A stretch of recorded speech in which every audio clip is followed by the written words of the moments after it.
Chapter 921. Shunjili picked it up and looked at it, saying, "It's worth 30,000 crystals. Continue to work hard." He patted her shoulder to encourage her. When his palm fell, Ning Xiuma's treasured moonlight iron had already disappeared without a trace. Needless to say, it had entered his storage space. Although Ning Xiuma didn't have anything to show off, obtaining the first moonlight iron in her life greatly increased her confidence. Once again, she confidently went to turn over the rocks. This moonlight iron was indeed extremely difficult to find. After Ning Xiuma killed the first moonlight pterosaur, her speed of killing monsters became faster and faster. The time she spent killing monsters became shorter and shorter. From the original 3 to 4 hours, it became 2 to 3 hours, and then it became 1 hour. With the time she spent killing monsters shortened, the number of monsters she killed on that day naturally increased as well. After another 10 days, she was already able to kill more than 10 monsters a day. However, there was still no trace of the moonlight iron. Her fire psychokinesis had risen to Earth rank level 2, and her wood psychokinesis had also risen above Earth rank level 4. She believed that after training for another half a month or 20 days, she would be able to rise to Earth rank level 5. Although there was no trace of the moonlight iron, Ning Xiuma wasn't anxious. This was an excellent place to level up. Even if she found the moonlight iron, she didn't want to leave for a while. Moreover, there was the great god accompanying her. With him by her side, she wouldn't encounter any real danger. There were endless kinds of delicious food, so she wouldn't go hungry. When she was exhausted, he would even massage her. After a massage, Ning Xiuma couldn't help but sigh. No wonder everyone is racking their brains to worship the great god as their master. The great god really is a good master. She even gave him a thumbs up.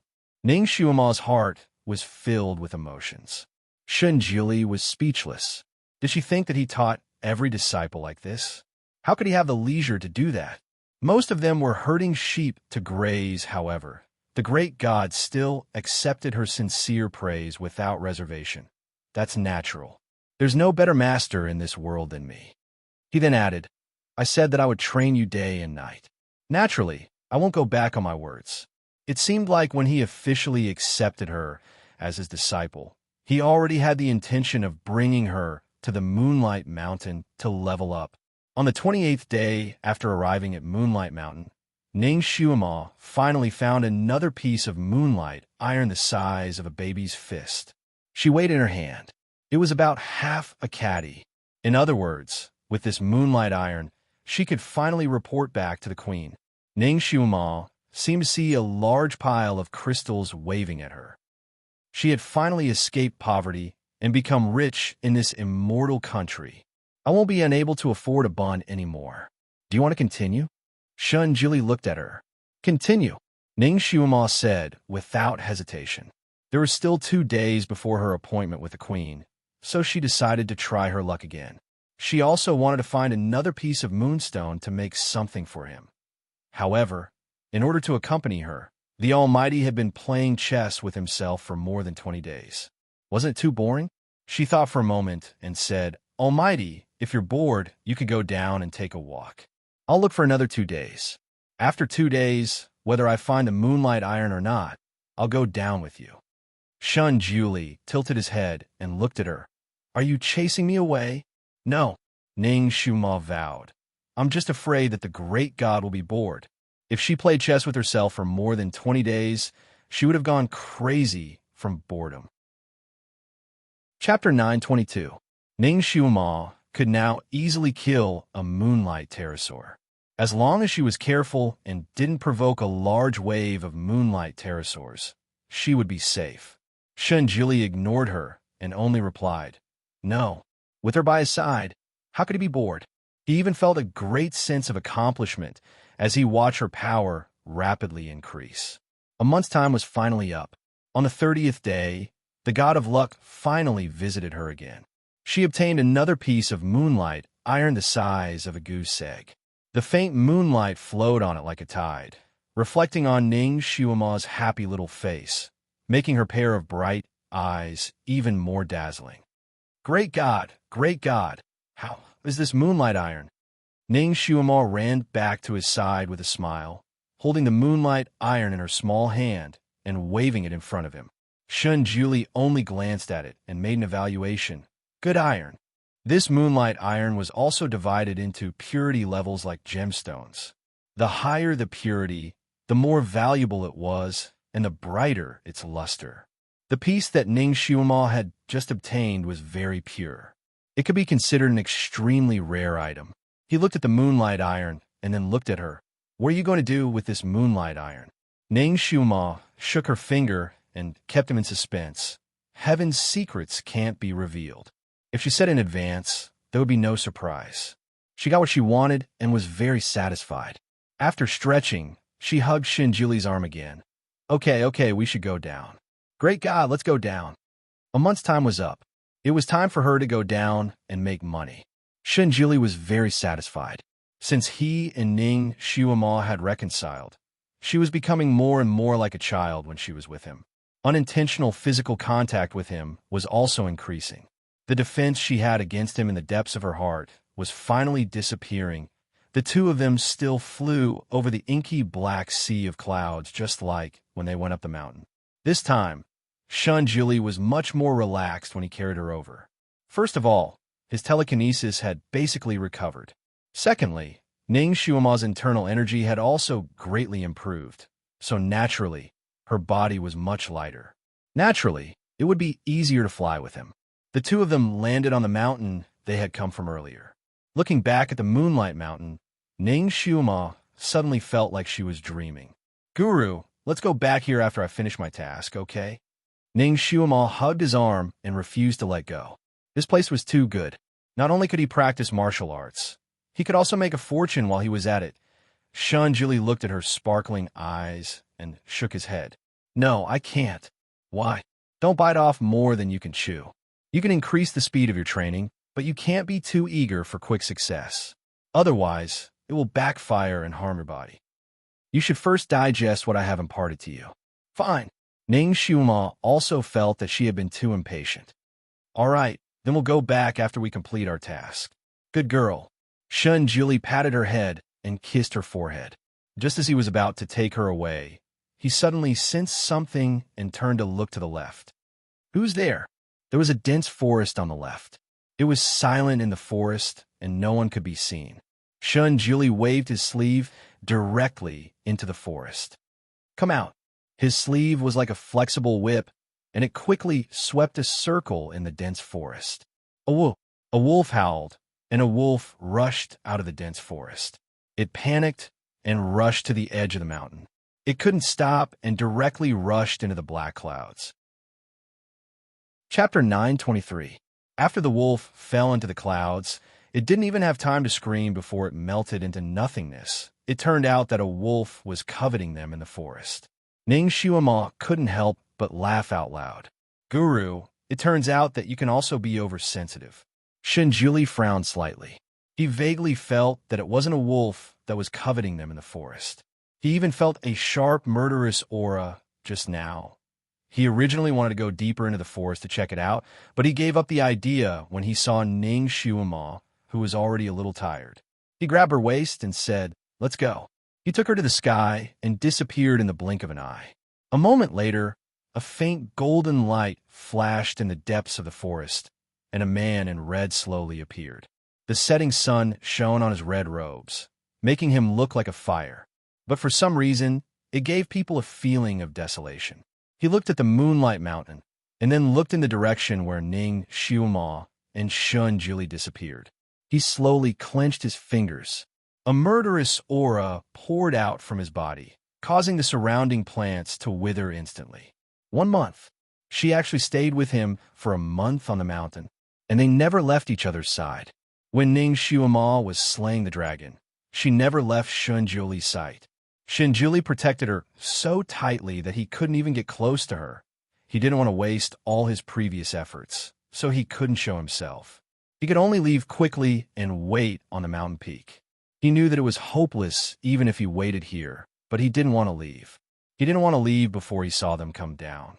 They stayed on the mountain for a month, and he also suffered here for a month, When he saw them being so intimate, he almost couldn't control the murderous aura burning in his chest and almost exposed his whereabouts. Fortunately, he prepared a wolf in advance, or else the consequences would be unimaginable. Shun Julie, he whispered with a hint of gnashing teeth. I won't give her to you in this life. Never. He fiercely flicked his sleeves, and a golden light flew out. Everywhere it passed, it turned into a barren wasteland. He stretched out his hands, and the black wave zither appeared out of thin air. The other 6 strings were fine, but the 7th string was even redder. The mountain wind blew, and the ghostly cries inside faintly sobbed with the wind. The man in red stretched out a snow-white finger and put on the string. His sleeves suddenly filled with wind and fluttered. His handsome face showed a touch of pain, red and blue, as if he was sucking the ghost on the string. After a while, the bright red color of the zither string gradually faded, and the ghostly cries could no longer be heard. His handsome face turned a strange shade of red, but after meditating for a while, it returned to its usual sparkling white color. He gazed into the distance for a moment before his lips curled into a smile. His smile was like a flower blossoms in the spring breeze. Shunjio, you will regret for what you did today. Momo, you will belong to me, and only me. He simply sat on the ground and played the zither. Along with the sound of the zither, he sang, The sun rises in the east, red clothes like fire. The magnetic voice floated around the mountain peak with the sound of the zither. The queen was going crazy. Her brother Shui had been in seclusion in the secret room for a month. A month. He had never come out. She didn't dare to rush in to see, and didn't even dare to disturb him. She was like an ant on a hot pan. Chapter 924. After a month had passed with great difficulty, the maid sent another piece of good news. She said that the moonlight stones she wanted had finally been taken out by the other party. Now the other party wanted the money and the goods. The queen, of course, did not dare to be negligent. A gust of wind blew towards the place Ning Xiumal wanted the goods to be delivered, the first tea house. She finally saw Ning Xiumal and Shinjuli again. After not seeing them for a month, she was surprised to find that Ning Xiumal's skills had increased by 2 levels. She focused on the cinnabar mole between Ning Xiumal's eyebrows. That cinnabar mole was bright red. It was originally in the shape of a snowflake, but now it was gradually changing into the shape of a lotus. The queen looked at Shun, Julie beside Ning Xiumal. She still could not see him clearly. That person's body seemed to be covered in a layer of invisible smoke, blurring his facial features. Even if she gathered all her energy, it was still useless. She could not deal with this person. Once again, the queen was aware of this. This young lady's skills have increased so quickly. The queen wanted to exchange a few pleasantries first. Ning Xiumal was in a hurry to go back, so she did not want to exchange too much pleasantries with her. She held a piece of moonlight iron in her palm. Your Majesty, this is the moonlight iron you wanted. The queen's eyes lit up. She raised her hand to take it. Ning Xiumal waved her sleeve and avoided her hand. I wonder if your Majesty has brought the 40 million crystal beads. The queen was stunned. She coughed and said, I do have these crystal beads, but there are so many that you can't take them all, right? This king will store the crystal beads in the country's largest bank for you. You can take them whenever you want. She took out a stack of banknotes and handed it over. Ning Xiumal did not take it. No, I only want the crystal beads, not banknotes. What a joke. This woman was the immortal kingdom's king. If she went back on her words, she could just give an order and these banknotes would become useless, turning them into a pile of waste paper. She would not fall for this trick. The queen looked at her. But there are so many crystals. Where are you going to put them? 40 million was not a small number. There were hundreds of boxes in total. Ning Xiumal immediately looked at Shun Julie. Guru. Shun Julie finally opened his mouth and said coolly, Reveal the crystal.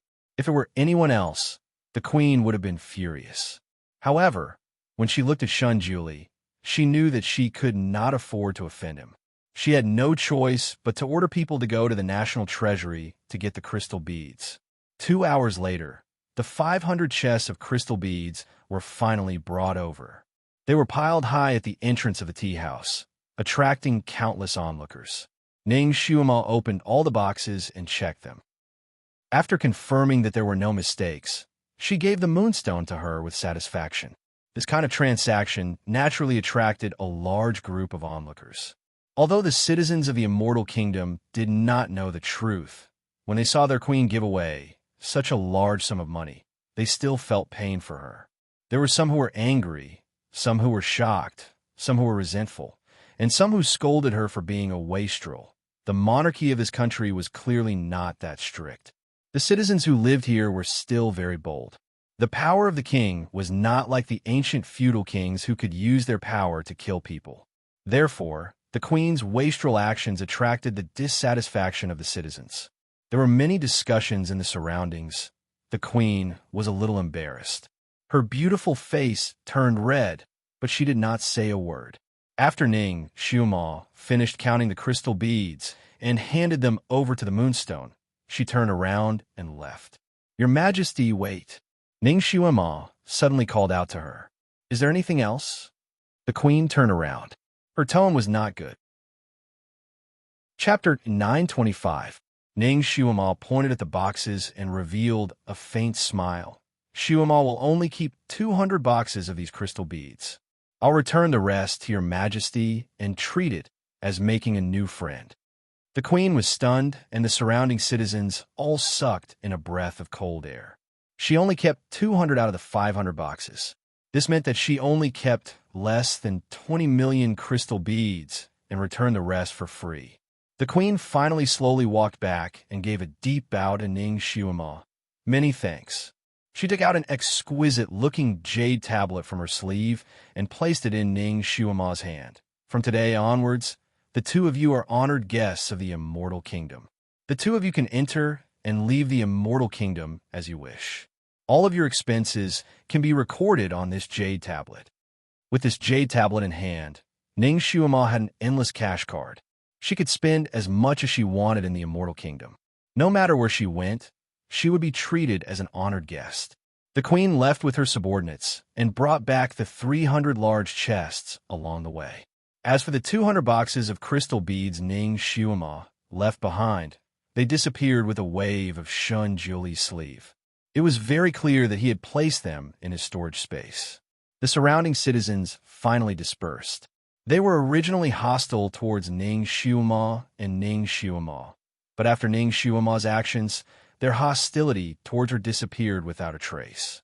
There were even some people who gave their specialty products to Ning Xuema to show their gratitude. After this, Ning Xuema quickly became famous in the Immortal Kingdom.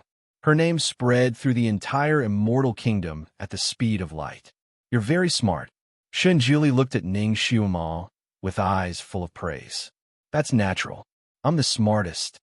Ning Xuema did not hesitate to accept all of his praise. Although she had lost most of the crystal beads, she had gained the hearts of the people of the Immortal Kingdom. If she really accepted the 40 million crystal beads, she was afraid that she would no longer have a foothold in this place and would be ostracized by all the citizens of the Immortal Country. In that case, what was the point of having 40 million crystal beads? Even if a person spent a lot of money, he wouldn't be able to spend 40 million crystal beads. She might as well do him a favor. Anyway, this 10 million was enough for her to spend as she pleased. There was no need to add another 10 million for long hair. Ning Xuema pulled Shinjuli to store the crystal beads in the most famous banks of the Immortal Empire. She was already famous, and the shop assistants and shopkeepers in the bank were extremely respectful to her, and they liked her very much. Ning Xuema didn't know that the spiritual energy flowing through these crystals was the key to supporting the Immortal Kingdom's existence. As long as these crystal beads were still in this country, they would be able to exert their power. It didn't care who its owner was. Now that Ning Xuema had stored all of these crystal beads in the Immortal Kingdom's bank, it was clear that she didn't plan on taking them away. Naturally, it wouldn't affect the country's fate, and it wouldn't affect the citizens. All of the citizens let out a sigh of relief, and they were filled with gratitude towards Ning Xuema and Shun Juli. When Ning Xiuama finished dealing with all of this, it was already nighttime. She wandered around the city, going from one store to another and buying some rare things along the way. Since she had the great god's storage space, she didn't have to worry about not being able to take it all. The citizens of the Immortal Kingdom paid attention to her movements at the beginning, but when they saw that she was only shopping, they gradually lost interest in watching her and stopped paying attention to her. In the end, Ning Xiuama went to the shop of the sword forger. Chapter 926. Ning Xiuama had the great god drink tea in the outer room while she pulled the blacksmith into the inner room. Then she took out another piece of moonlight iron and told him to make a moonlight flute for her. This was the only gift she could think of for the great god. The blacksmith happily agreed and put away the moonlight iron. Ning Xiuama left him 50,000 crystal beads as a deposit before coming out with satisfaction. Once this flute was successfully made and she gave it to the great god, what kind of expression would the great god have? Ning Xiuama suddenly had some expectations. She walked out with this kind of expectation, but when she saw the scenery outside, she was slightly stunned. The great god was still sitting there, not moving at all. When Ning Xiuama came in, he was drinking tea in the outer room. But when she came out, she found that he was staring at a flute. That flute was shining, as if it was surrounded by moonlight. It looked beautiful and noble, with a faint mysterious feeling. Moonlight flute. He was actually holding a moonlight flute. Beside him stood a man wearing simple black clothes. He had sharp eyes and a handsome face, but there was a trace of vicissitudes between his eyebrows. "Master," the blacksmith behind Ning Xiuama called out and quickly walked over. "Why are you here?" His voice was filled with respect. Ning Xiuama couldn't help holding her forehead. There was a disadvantage to the Immortal Kingdom's immortality. You couldn't judge a person's age based on their appearance. The black-clothed man slightly nodded. "Little Luo, you've done well these past few years. You've managed the shop very well." The master and disciple clearly hadn't seen each other for many years, so they chatted for a while. Ning Xiuama learned the identity of the black-clothed man from their conversation. He was the most famous blacksmith in the Immortal Kingdom, a legend at the peak. He didn't take on jobs easily, but when he did, he would definitely make a divine weapon. He used to be the owner of this shop, but 1,000,000 years ago, he gave the shop to his disciple and went to travel. He had just returned this time. And this time, he came here to ask his disciple to help him sell the moonlight flute, because he was really too poor, so poor that he almost didn't have enough to eat. While the master and disciple were chatting, Ning Xiuama moved closer to Shun Juli and looked at the moonlight flute. For some reason, her heart suddenly skipped a beat. There was a strange feeling hovering in her heart. Whether it was the style or the length of the flute, it gave her an inexplicably familiar feeling. This was clearly her first time seeing it. The moonlight flute was perfect both in terms of material and shape. Shun Juli used a cleaning spell on the flute. After cleaning the flute completely, he tried to play a few notes. The sound of the flute was clear and serene, like a small stream glistening under the moonlight, slowly flowing out.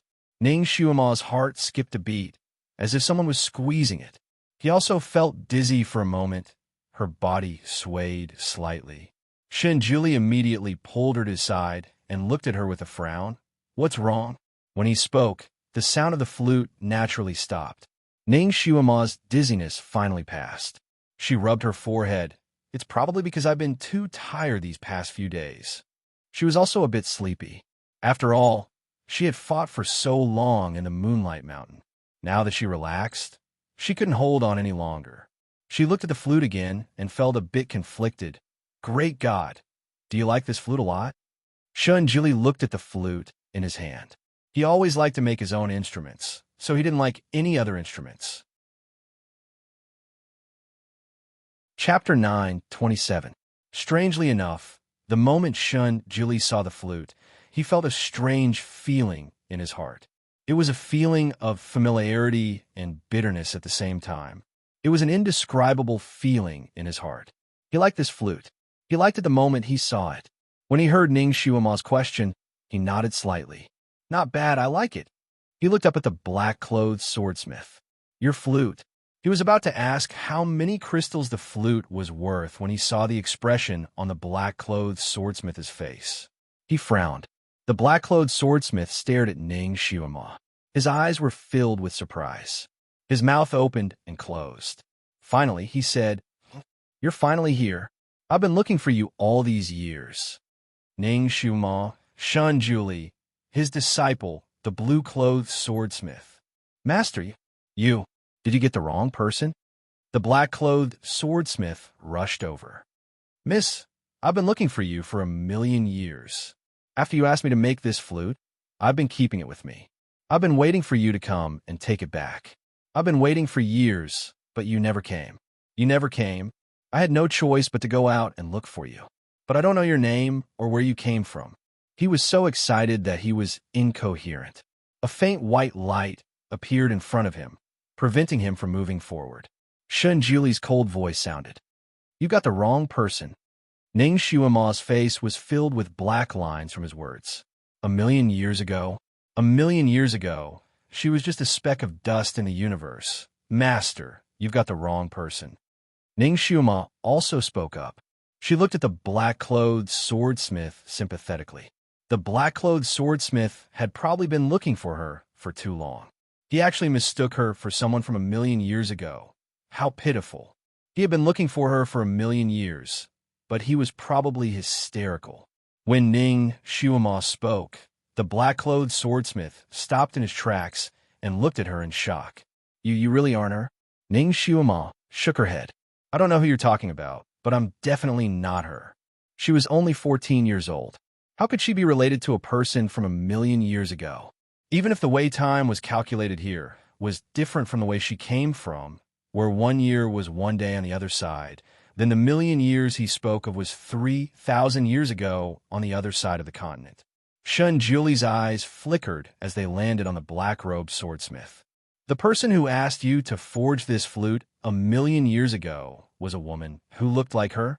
Are you sure?" The black-clothed swordsmith studied Ning Xiuma again. He was also unsure. "Judging from her figure and presence, she gives me the feeling that she is." He slightly lowered his eyes, and a trace of sadness appeared in the depths of his eyes. "At the time, that woman was wearing red clothes and a curtain hat on her head. It covered most of her face, so I couldn't see her clearly. However, that woman really did have a great presence. Even if he couldn't see her face, he could still feel his heart beating wildly the moment he saw her. He couldn't move his eyes away. That woman came alone. She first came to his shop to ask about the moonlight iron. When she found out that this was a priceless item in the immortal country, something that couldn't be bought, she said that she had to obtain the moonlight iron before leaving. 3 months later, that woman finally appeared. She was extremely thin and her body was covered in blood. As soon as she arrived, she fainted in front of his shop.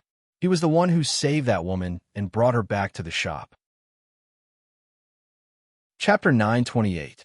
The black-robed swordsmith invited a doctor to examine her and found that there were countless wounds on her body. She had fainted because she had lost too much blood and was too tired and malnourished. The woman was very strong. She only fainted for a moment. Before the black-robed swordsmith could muster up the courage to remove the hat that covered half of her face, she opened her eyes. Her eyes were extremely black and bright, as if they could see into one's heart. The black-robed swordsmith's heart instantly fell for her. The black-robed swordsmith was already famous at that time. Even the queen had to speak to him politely. Therefore, the black-robed swordsmith was very arrogant and did not take anyone seriously. He had never liked other women, but he fell in love with this woman of unknown origins. He felt that it was a gift from the heavens for this woman to faint in front of his door. However, he did not expect that, after sending the doctor away, the woman would say something to him that would almost send him to hell. She took out a piece of moonlight iron of excellent quality and asked him to help her make a flute. She said that she wanted to save her husband. The black-robed swordsmith could not believe his ears. The woman looked to be about 15 or 16 years old. He did not expect her to already have a husband. The black-robed swordsmith felt as if he had been hit in the head with a bat. He was speechless for a moment. The woman was clearly prepared. When she took out the moonlight iron, She also took out a piece of paper with a drawing of a flute. The drawing was very detailed. The shape and size were all predetermined. He only needed to make it according to the drawing. The design of the flute was very complicated, and the patterns on it were also very complicated. The black-robed swordsmith was also very knowledgeable. After looking at the design for a while, he blurted out, "This looks a bit like the legendary soul-gathering flute. Could it be that your husband is already dead?" His words stunned the woman for a moment. Then she nodded. The soul-gathering flute did not look very special on the outside, but the internal structure was very complicated. There could not be a single mistake. It was not easy to make.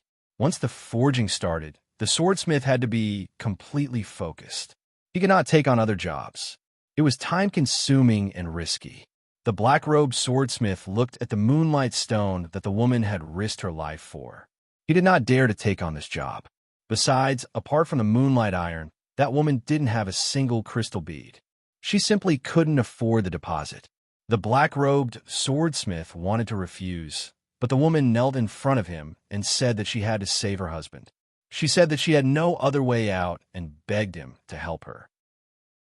She said that she would think of a way to earn enough crystals to make this moonlight flute, so that he wouldn't work for nothing. After all, the black-robed swordsmith liked her and couldn't bear to see her begging so humbly, so his heart softened and he agreed. Creating this moonlight flute was not an easy task. Even with his ability, it would take him 50 to 60 years to succeed. The woman made a promise with him that she would come back to retrieve it after 60 years. Then, the woman left with injuries. What the black-robed swordsmith didn't expect was that the woman never came back after she left. After he finished forging the flute, he waited year after year. He had been guarding this shop for 1,000 years. In the end, the woman did not appear again. Just like that, the black-robed swordsmith waited until he became obsessed.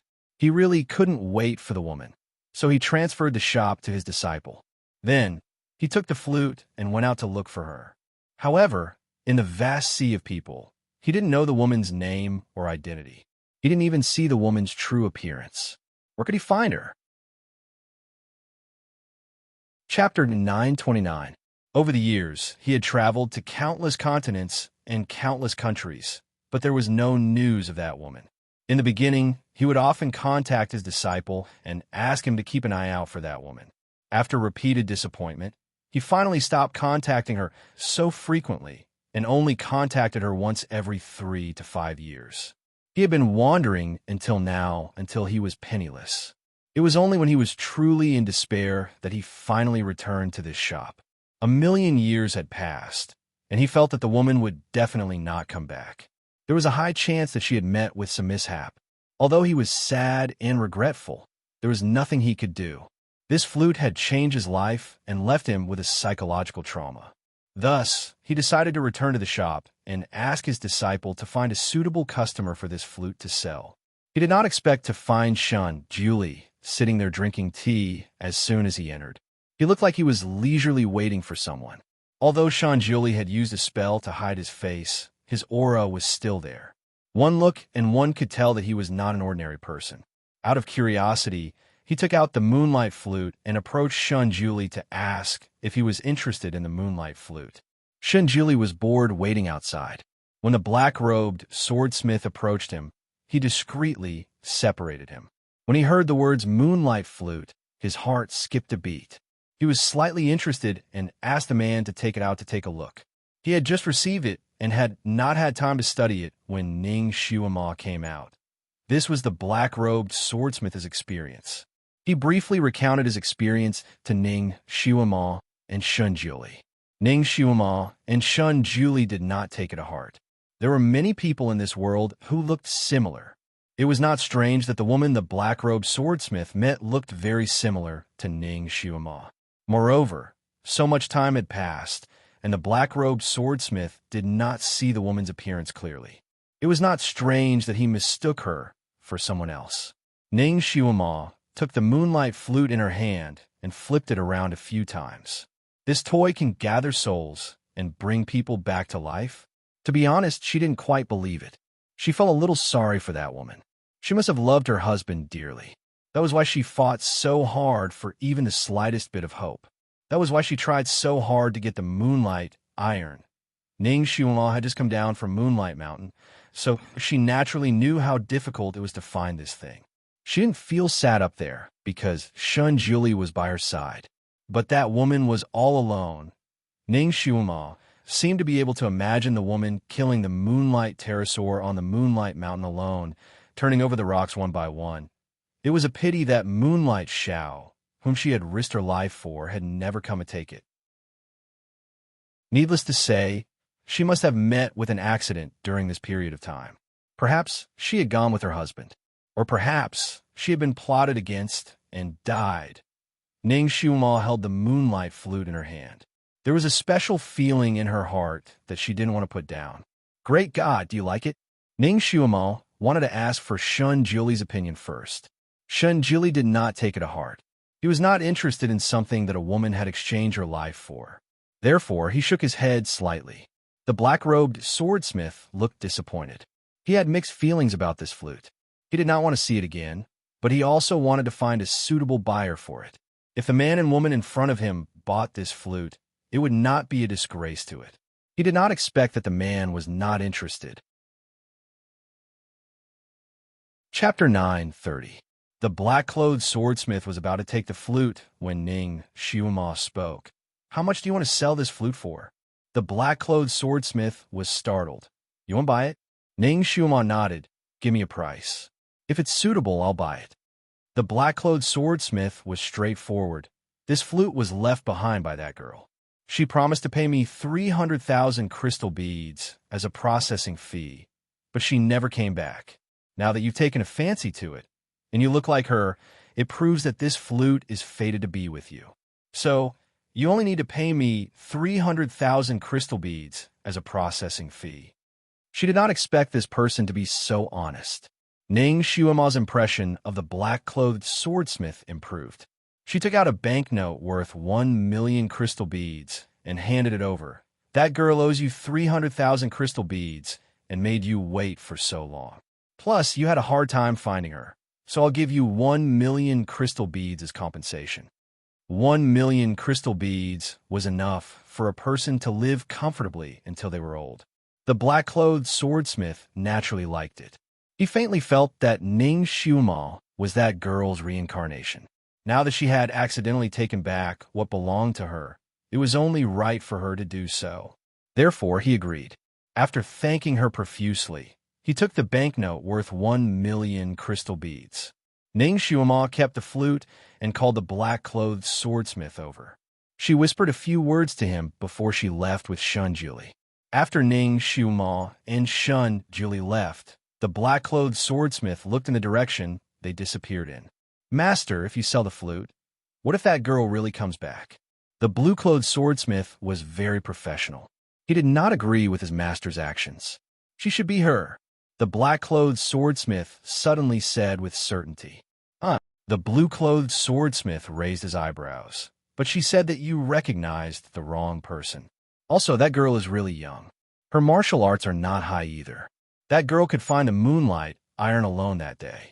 Her martial arts must be above the sky level. How can they be the same person? She should be that girl's reincarnation. The black-clothed swordsmith said calmly, I recognize the aura of her soul. It can't be wrong. Now that she has bought the flute, it can be considered returning it to its rightful owner. He yawned, all right, it's late. I should go back. Master, where are you going? Why don't you rest here? The black-clothed swordsmith was reluctant to leave. No need. I have a place to go. He turned to leave. The black-clothed swordsmith is to stay. His master had just made a fortune. With these 1,000,000 crystal beads, no matter what mansion he wanted, he could easily buy it. He wouldn't have to suffer the pain of wandering anymore. It was time for him to have a good rest. Above the cliff, swordsmith on. He of as to look as to sit to look as to look on's twos, tes. The sound of clothes fluttering in the wind came from afar. In the blink of an eye, a black-clothed man ran over. When he was about to reach the red-clothed man, he stopped and bowed. Master! The red-clothed man slowly opened his eyes. His beautiful eyes flashed under the moonlight. How is it? His voice was magnetic and gentle, like an elegant prince. Chapter 9:31. Young Miss Ning is indeed interested in that flute and has already bought it. The black-clothed man reported. The red-clothed man's eyes flashed slightly, and then he nodded. Are you sure she has that flute? The man beside her didn't take it away for her. The black-clothed man revealed a faint smile. He didn't. This subordinate showed it to the man beside her first, and only after he saw it did it fall into young Miss Ning's hands, so he naturally wouldn't be suspicious. Moreover, that flute really isn't anything special, so he shouldn't steal it from young Miss Ning's hands. The red-clothed man let out a small breath and then waved his hand. All right, you can leave. The black-clothed man bowed and left, his figure gradually disappearing into the darkness. The red-clothed man slowly stood up, and his lips curled into a faint smile.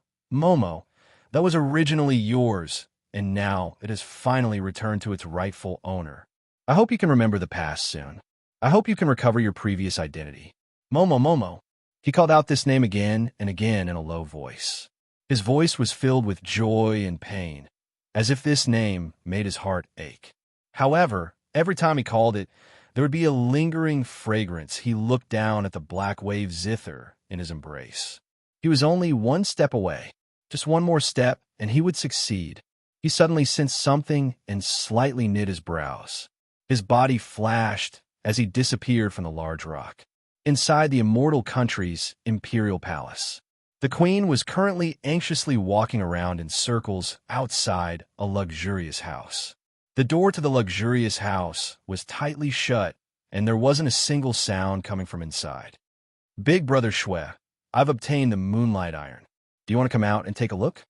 After a while, she said this again outside the door. She lowered her voice out of fear of disturbing the person cultivating inside. Of course, she still did not receive a response from the person inside. Did something happen to him in there? Otherwise, if he heard that the moonlight iron that he had been longing for was in his hands, he should have come out. The queen's heart was burning with anxiety, and her palm couldn't help but press against the thin door. She could open this door with a push, but her big brother Shui clearly said that he was not to be disturbed during his closed-door cultivation. Otherwise, there would be consequences. What should she do? What should she do? She was so anxious that she was like an ant on a hot pan. After calling out several times and going around in circles, she finally couldn't take it anymore. She would gently push open the door and secretly take a look. As long as she was sure that he was fine, she could wait outside with peace of mind. She mustered her courage and pressed her palm on the door again. Just as she was about to push it, the door suddenly opened on its own. A figure in red stood in front of the door and looked at her lazily. Your Majesty. The queen took a step back and then rushed forward a few steps. She raised her hand to grab his hand. Brother Shui, you scare me to death. I thought you. She didn't finish her words because she grabbed empty air. The man in red simply lifted his sleeve and easily avoided her hand. He took a step back, but his posture was still elegant. Your Majesty, why are you looking for me in such a hurry? A hint of hurt flashed through the queen's eyes. He was neither too close nor too far away from her. That distance was just right. Not only did it not make her fall out with him, it also made her heart itch. She had never been so madly infatuated with a man before. For him, she was willing to risk her life. Normally, she wasn't easy to get along with and was even a little irritable. However, in front of him, she couldn't help but act like a lady. Chapter 9:32. Even when the queen spoke, her voice was soft and gentle. She only wanted to show her best side in front of him. When she first met him, she was only captivated by his beauty. The queen didn't care much about it. She only wanted to bring him into her harem and make him her most favored concubine. But she didn't expect that after a few days of interaction, she would be completely captivated by him. For him, she disregarded the opposition of the people and dismissed her harem. For him, she spent a huge amount of money to build a magnificent palace that was almost connected to the sky. For him, she was criticized by the ministers she had done too much for him, but she had never been able to get him. This man was obviously an expert in the field of love. He was very good at grasping a woman's emotions. His control of loosening and tightening was very good, making the queen willingly do this and that for him. However, he never promised her anything. Even the physical contact between them was very little. Like right now, the queen was originally anxious and angry because she couldn't get him to open the door. But after he smiled like a breeze, all her anger disappeared without a trace. Only a little grievance was left. Brother Shwe, I found a moonlight iron and want to call you out to take a look. But after calling so many times, you still didn't reply. Her tone couldn't help but have the naivety of a little girl seeing her lover with a hint of anger. She was originally born very beautiful and had a lot of harem. She was also good at romance.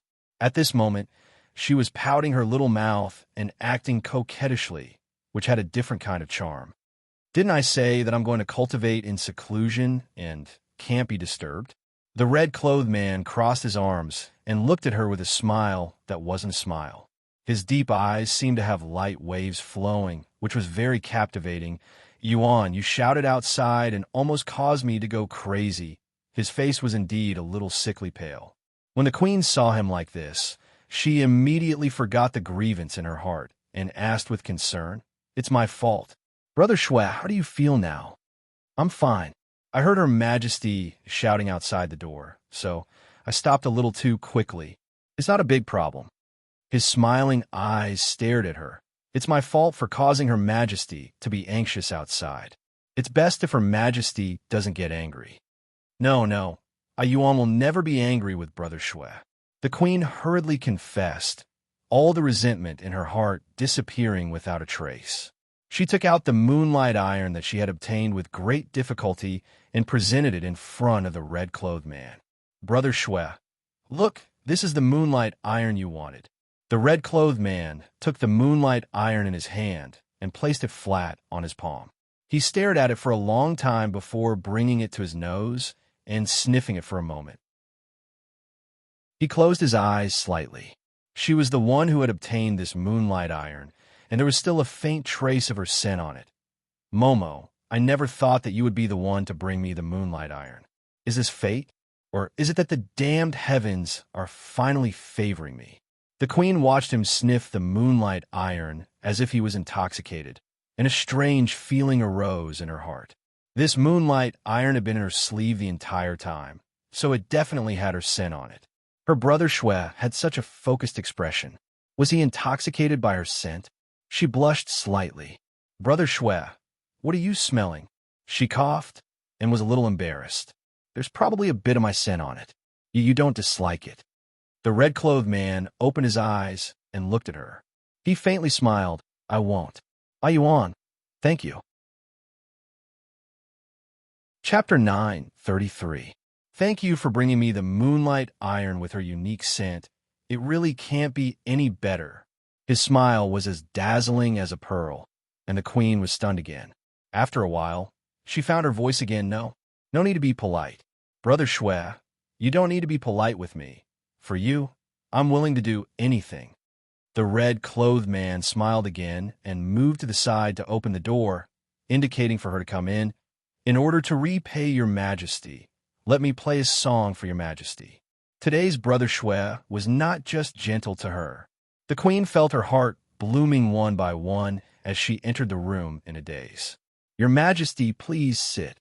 The red-clothed man raised his hand and brought over a red agate-like praying mat for her. "Brother Shwe, I already said, you don't need to be so polite with me. I can do it myself." The queen was completely confused by the red-clothed man's sudden attentiveness. She immediately sat down on the praying mat and shyly looked at him. "Brother Shwe, what song do you want to play?" Actually, she said 2 words, but the rest stopped. She couldn't say it no matter what. "Actually what?" The red-clothed man sat in front of her and casually plucked the zither strings. He looked up to ask her. Actually, this king really likes to listen to zither music." The queen said against her will. She actually wanted to say, "Actually, if you really want to thank me, then spend some time with me and fly together." But when she saw the red-clothed man's eyes that were like mist, She swallowed it back down and changed it to something high and mighty. The red-clothed man gently smiled. Since your majesty likes to listen to it, I'll play a few more songs. All right, the queen replied against her will again. She actually wanted to push him down. She wanted to make love with him even more. That would be the most ecstatic feeling in the world. The queen's mind was filled with lust, and her eyes were so wet that it almost dripped with water. The man in red automatically ignored her flirtatious gaze and played the first note with a clang. The queen's body trembled, and she felt like her heart was shaking along with the zither strings. She widened her eyes and straightened her posture, trying to make herself appear more elegant and enthralled. Brother Shwe, you played really well. She took the opportunity to flatter and praise. The corners of the red-robed man's lips curled up slightly, but he didn't say anything. However, a hint of mockery rose in his heart. He had only played one note. This queen really spared no effort in currying favor with him. She didn't know that the music he was about to play was going to take her life. Since he had already obtained the moonlight iron, the queen was no longer of any use to him. It was time to simply abandon her. The sound of the zither rang out. At first, it was like a spring breeze brushing past the ears, bringing with it a warm aura that swept across the earth. The queen was not good at music. She did not even understand this. But since it was played by her sweetheart, she felt that it sounded good. The gentle sound of the zither seemed to be playing with her heart, making her fragile heart rise and fall with the zither music. This feeling was truly unique. The queen only felt as if her heart was being gently kneaded by a hand, and every knead made her blood flow faster. Brother Shwe, she said in a low voice, as if she was intoxicated. The red-clothed man ignored her and continued to play the zither. His snow-white fingers gently stroked the zither strings, looking elegant and relaxed. Chapter 9:34. Who would have thought that he would have killing intent like this? The sound of the zither came wave after wave, slowly increasing in speed. Very naturally, the queen's heart also began to beat faster. Gradually, she began to feel uncomfortable. Her heart began to beat like a drum, like a little girl seeing her sweetheart. She couldn't help holding her chest, trying to calm her fast-beating heart. Rather than saying that she was intoxicated by the sound of the zither, it was better to say that she was intoxicated by this spring wind-like feeling. Brother Shwe, I really like you, she said in a low voice. She had already fallen into a half-daze, saying all the things that she never dared to say in front of him. I really like you like crazy. Whether you're cold to me or not, I like you. I like you so much that my heart hurts. The red-clothed man's fingers paused, and the sound of the zither was slightly out of tune, but it quickly came back together. Brother Shwe, do you know? I was once a queen that everyone praised. My subjects all loved me, respected me, but I was poisoned by you. I love you beyond cure. I'm so infatuated with you. I could do anything for you. The subjects all say that you are a femme fatale. They wanted to chase you out. But how could I bear to do that? I like you so much. The queen's voice became even more intoxicated, as well as a bit of pain. The red-clothed man played another wrong note and finally looked up at her. Under the influence of the deadly zither, her face was already as red as an eggplant, but she did not realize it. That pair of watery eyes were filled with intoxication. They call me a fatuous ruler behind my back, calling me a loser. They even want to abolish me. But I don't regret it. Liking you, I don't regret it. The red-clothed man's fingers that were playing the zither stiffened, and a faint light flashed in his emotionless eyes. He knew that as long as he played a few more notes, she would die from her heart beating too fast. This kind of death would not be too painful, and the imperial doctors would not be able to find out. They would only think that the queen had died from a heart attack. This was the kind of death he had prepared for her. But after hearing her words, he suddenly felt like he could not do it. He was not a kind-hearted person, and his sympathy was pitiful. There were very few times when he could not bear it. But now, he couldn't bear to do it. He seemed to see a shadow of himself in the queen. To love someone madly, to love someone at all costs, but to not get a response. If he killed her now, it would be the same as killing his past self. Finally, his fingertips paused slightly, and the sound of the zither suddenly changed. It changed to a different tune, and the tinkling sound flowed out in the room. The melody was soothing, like a lullaby. The queen's heart, which was about to jump out of her chest, finally slowed down and returned to normal. She had no idea that she had just walked through the gates of hell. At this moment, the sound of the zither made her feel sleepy. She sat there and nodded. Go to sleep, go to sleep. When you wake up, you'll forget everything, and then there'll be nothing left. The man in red's voice seemed to come from thousands of miles away, following the sound of the zither into her ears. This made her even more sleepy. She could barely keep her eyelids open, but she still forced herself to stay awake. She mumbled, "No, I don't want to forget. I won't forget you." Chapter 9:35. The man in red didn't say anything. He just made the music more soothing and melodious. The queen was immersed in the sound of the zither. She did not realize that the melodious sound of the zither flowed out of the red-clothed man's fingertips and spread outside the palace. The maids and servants standing outside the palace all began to yawn. After yawning a few times, they fell asleep on the ground. In the end, the queen couldn't help but feel sleepy. She also fell asleep on the ground. The sound of the zither stopped faintly. The red-robed man stood up and walked slowly to the queen. He looked down at her with a complicated look in his eyes. After a while, he smiled gently. "Your Majesty, this is the first time I've been soft-hearted. You have to thank me. You're a little like me back then." His voice paused slightly, and the corners of his lips curled up again. "Go to sleep. When you wake up, you will forget about my existence." Sometimes forgetting is also a kind of luck. He seemed to feel something, and his eyes were a little blurred, but since I've remembered, the other related people should also remember. How can they let me live in hell while they live happily? His voice was cold. Whether it's bitterness or laughter, love or not, there has to be a result. So, Momo, you have to remember too. He walked out without looking back. He didn't even bother to look at the queen lying on the ground. After a long time, the queen finally woke up from her deep sleep. She was shocked when she woke up. Why was she sleeping on the ground? She jumped up and looked around.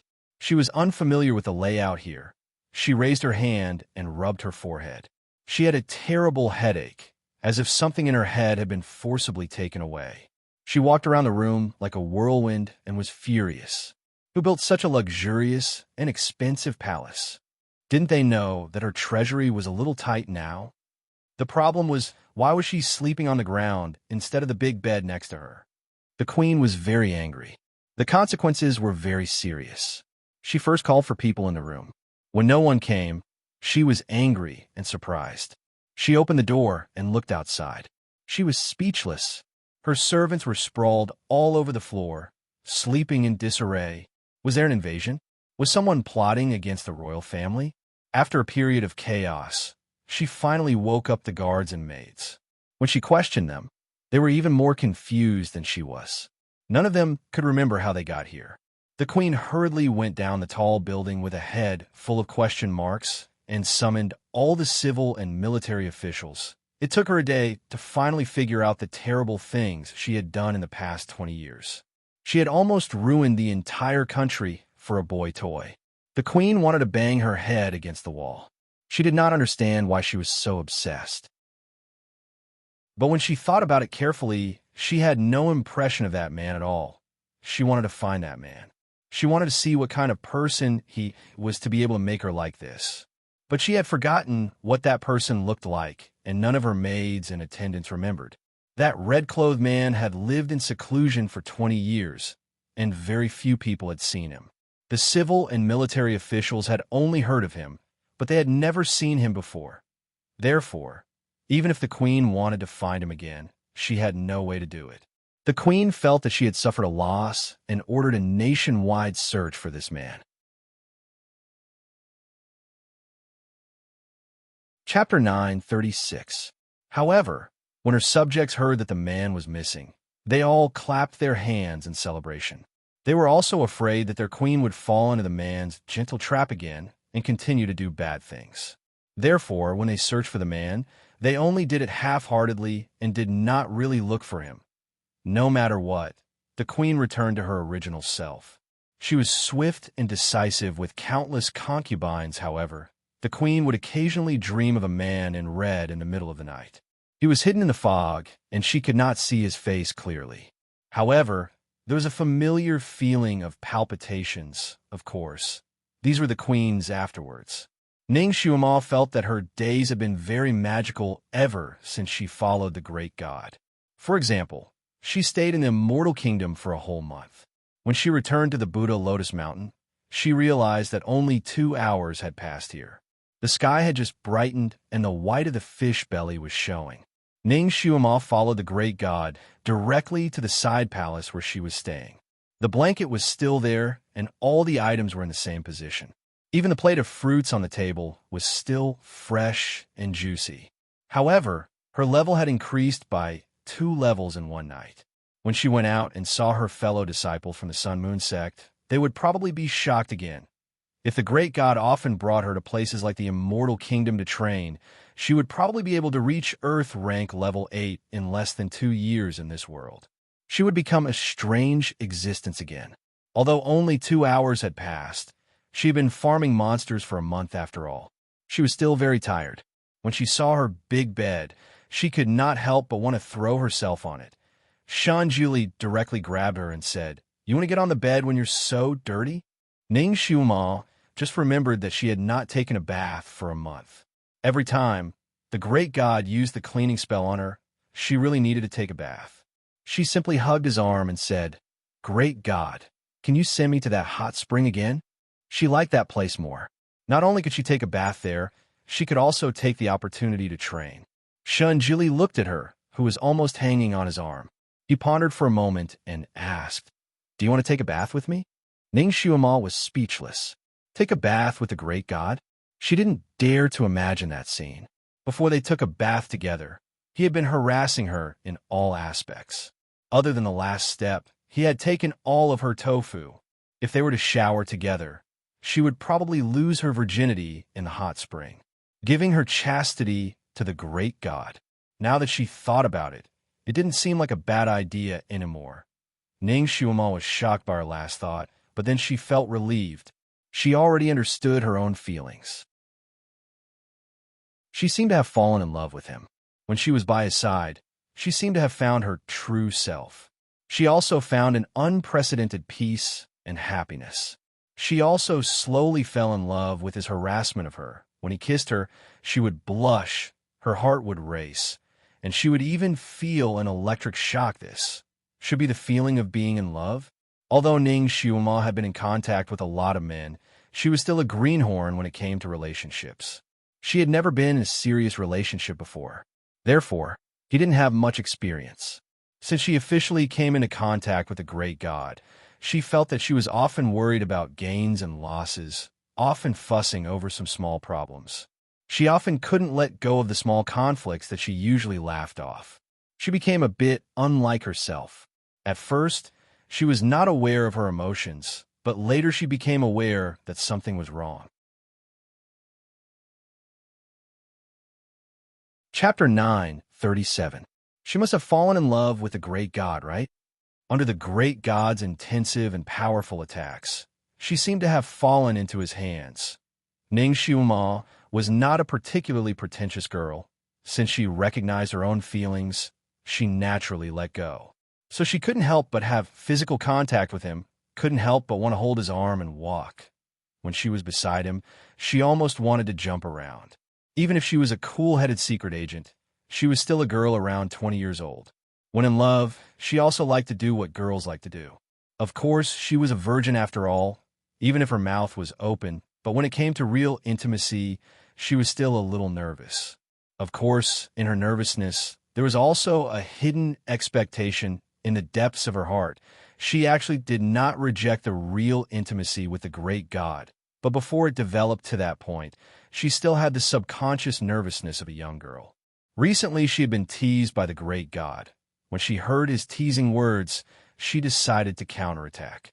She raised her eyebrows. Okay, let's bathe together. But, great God, can you control yourself? Shunjili, before he met her, he didn't have this kind of desire. He always felt that his willpower was strong.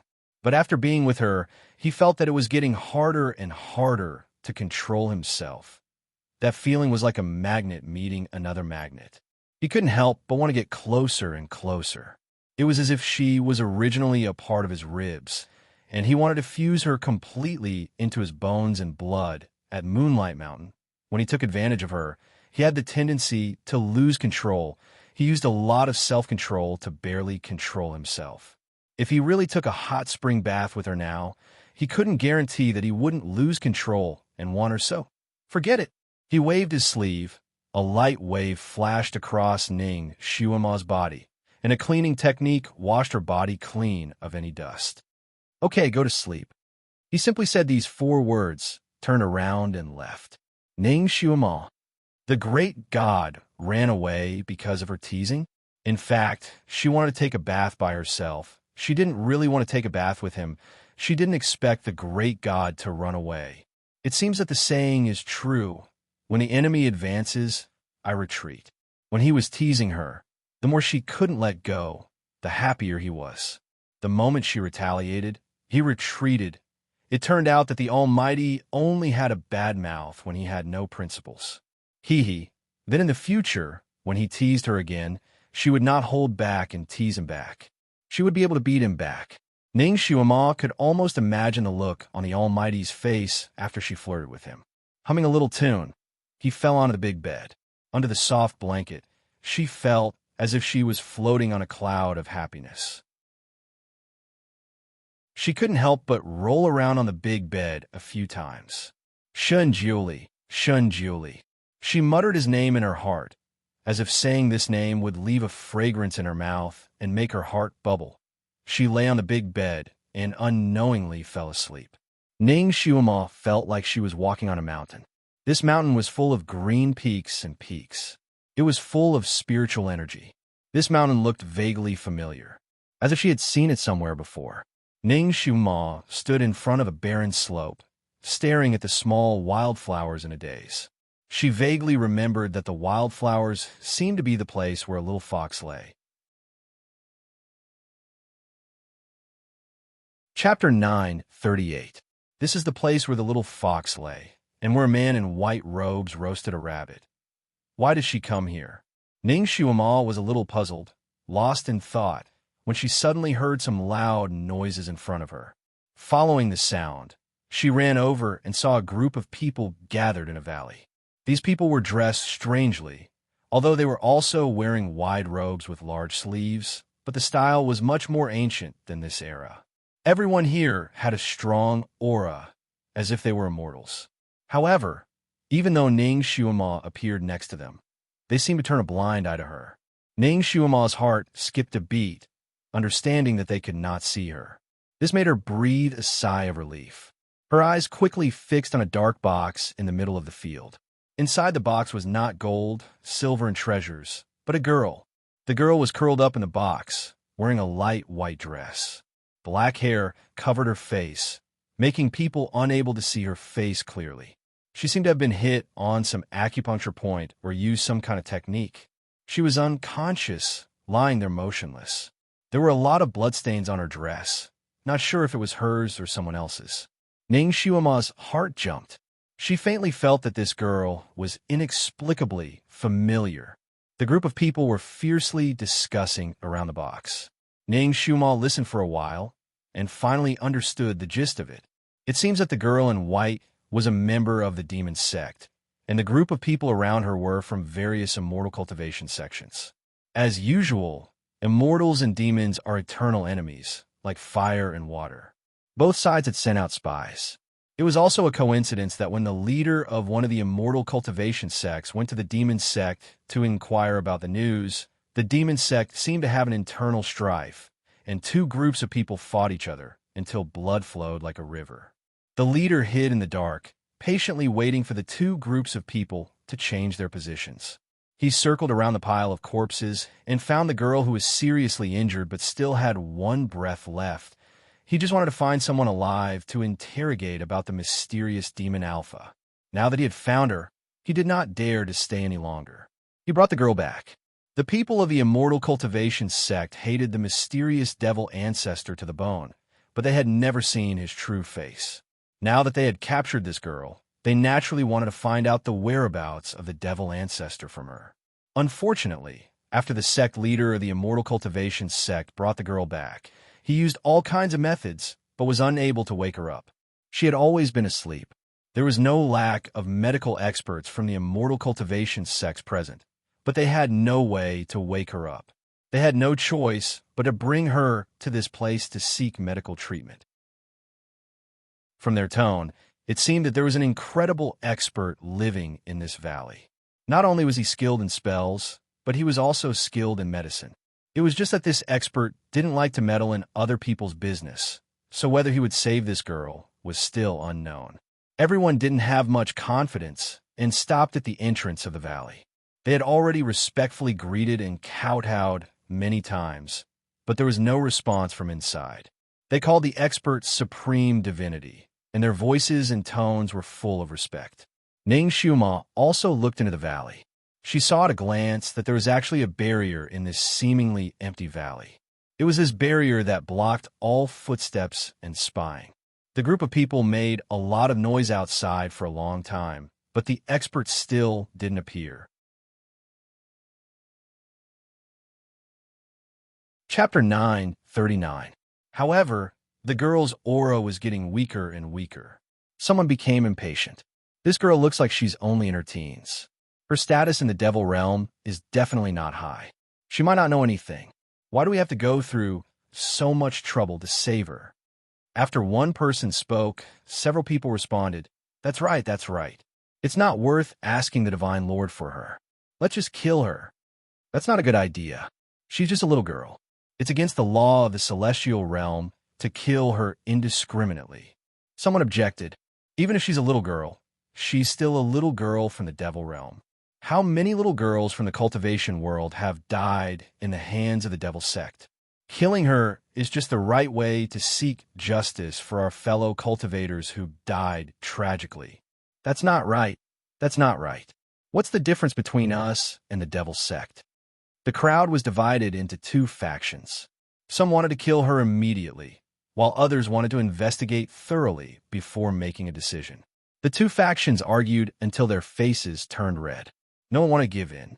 Ning Xiuma stood there, annoyed by their argument.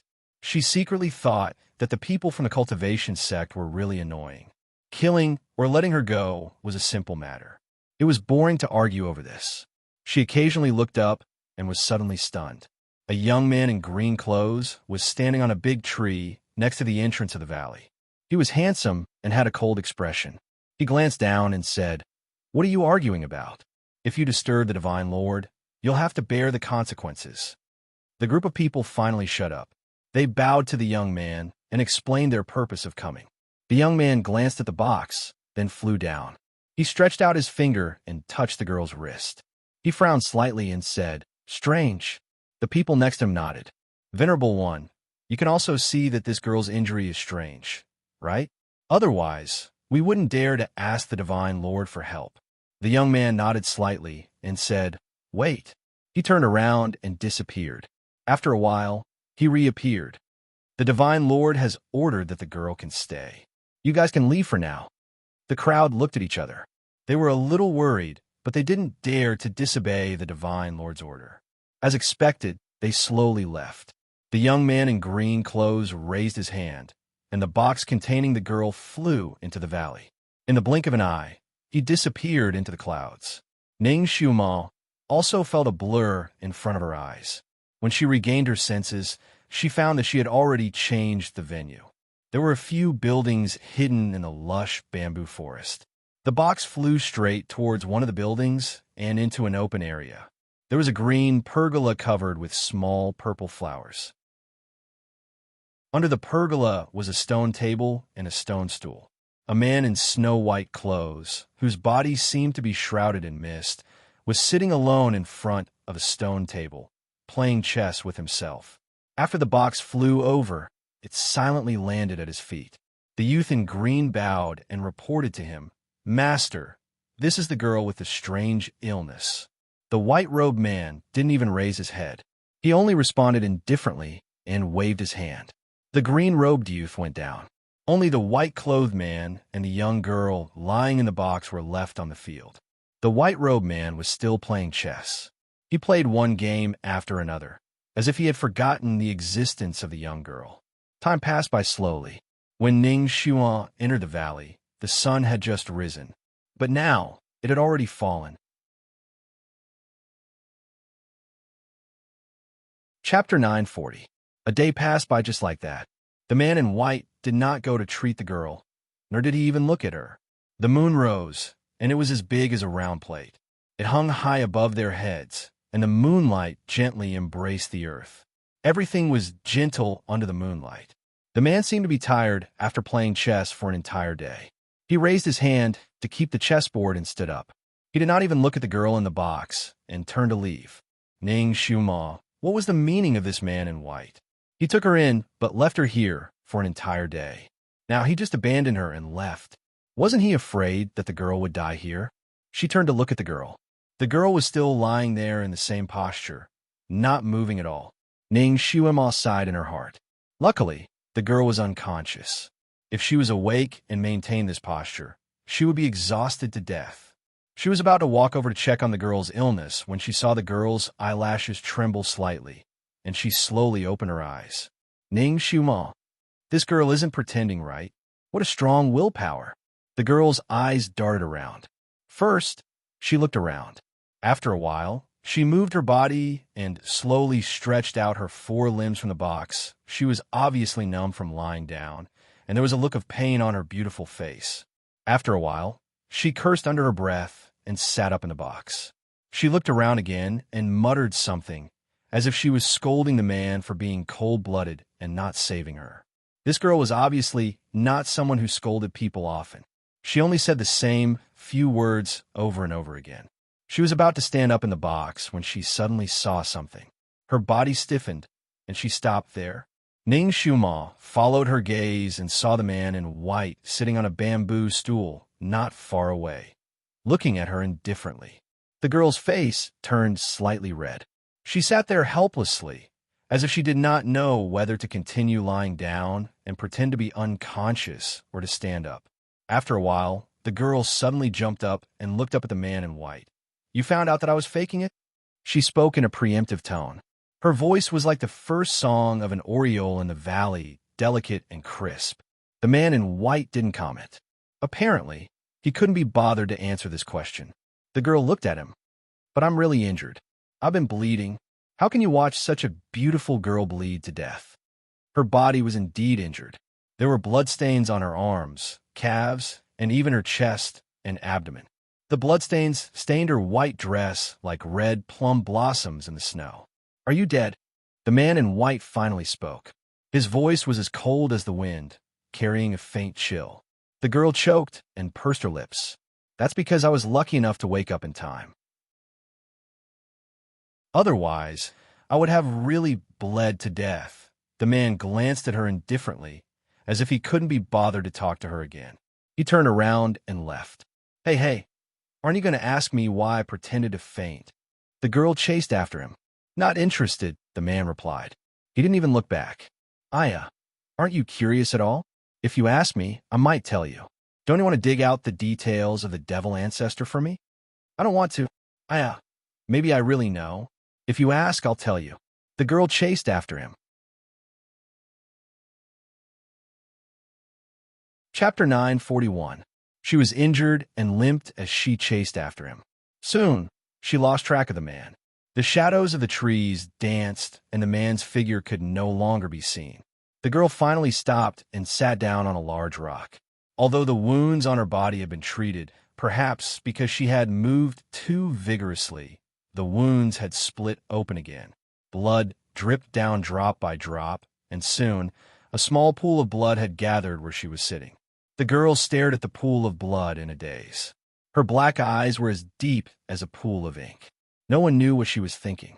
"Little girl, the Supreme Divinity wants you to leave Windhark Valley in 2 hours." The The young man in green appeared out of nowhere and stood in front of the girl, looking down at her. The girl slowly raised her head. Under the moonlight, there seemed to be light flowing in her eyes. "You want to chase me away?" The young man in green pursed his lips and didn't say anything. Clearly, he agreed. The girl lowered her eyes. But I have no home now." She hugged her knees with her arms like a homeless stray cat. Her eyes were especially bright, as if they were filled with stars.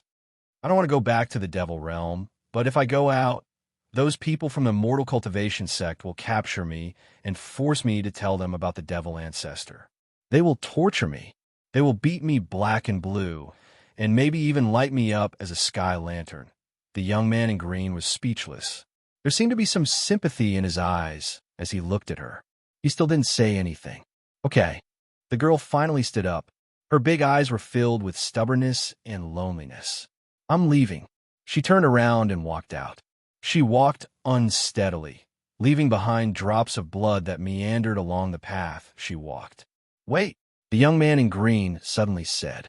The girl stood up and suddenly turned around. Her big eyes were filled with hope as she looked at him. "Big brother, you're not chasing me away?" "No." The young man in green was a bit embarrassed. He paused. I can give you more time. Treat your wounds first before you leave." The girl's eyes dimmed. "I'll go out and treat it. I don't want to dirty this place." She turned around and wanted to leave. The girl's back was lonely and pitiful.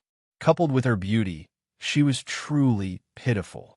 Seeing her like this, there wasn't anyone who wasn't moved by her, and that green-robed youth was no exception. In the end, he couldn't bear it any longer. With a flash of his figure, he blocked the girl's path. The girl looked up at him in surprise. The green-robed young man's face turned slightly red. He extended his hand to her, and there was a bottle of medicine in his palm. "Your injuries are not light. Use this to stop the bleeding first. It's very effective." The girl smiled gratefully. "Thank you." She reached out to take the bottle of medicine, but before she could open it, her body suddenly shook violently, and she fell to the ground with a plop. The medicine bottle in his hand fell to the ground and shattered into pieces. The green-robed youth jumped in fright and hurriedly looked at her. He found that the place where she had fallen, her forehead had knocked against a sharp stone, and blood was flowing out. Her eyes were tightly shut, and she seemed to have fainted. The green-robed young man checked her pulse, and his expression changed. He didn't care about anything else and hurriedly picked her up. His figure flashed, and he flew toward a large hall. "Master," Ning Shuma finally realized that her vision changed according to the girl's position.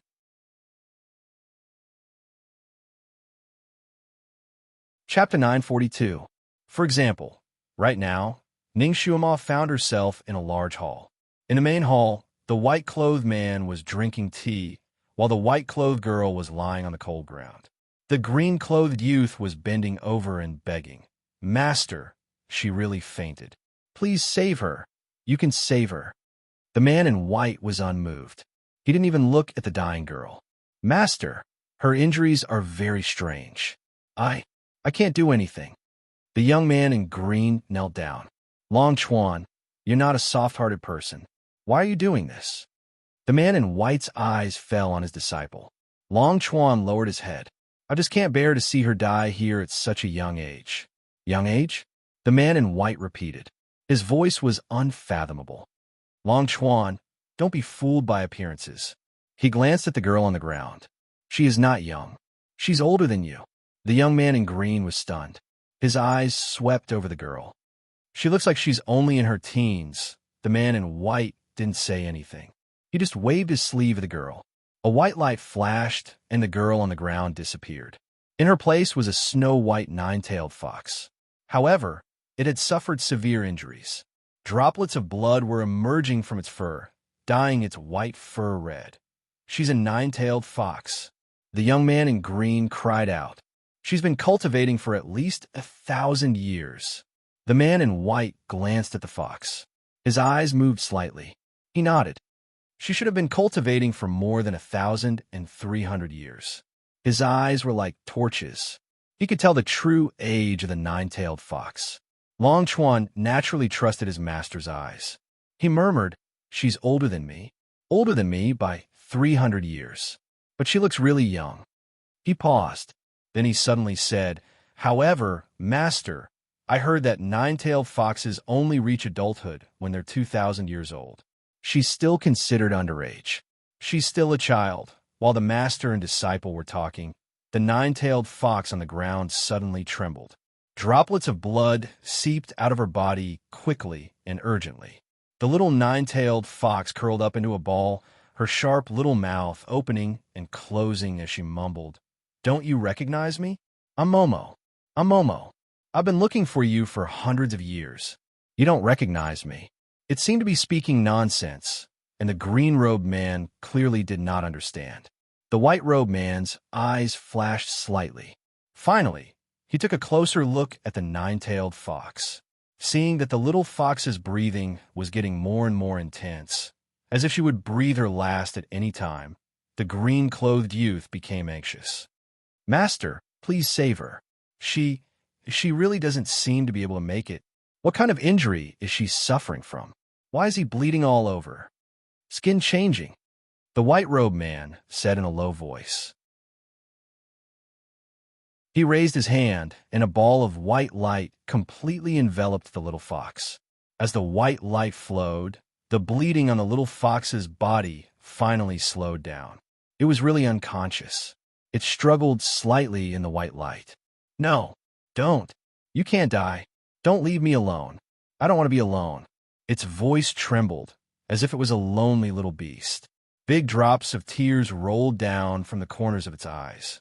Those tears seemed to burn the green-clothed youth's heart. His face was a little pale. Chapter 943. Skin-Changing Technique? Heavens, she actually experienced the skin-changing technique? What did the people of the demon realm do to her? Treating a little girl like this. "Get out," the white-clothed man spoke. His gaze was also sizing up the little fox, his eyebrows slightly furrowed under the mask.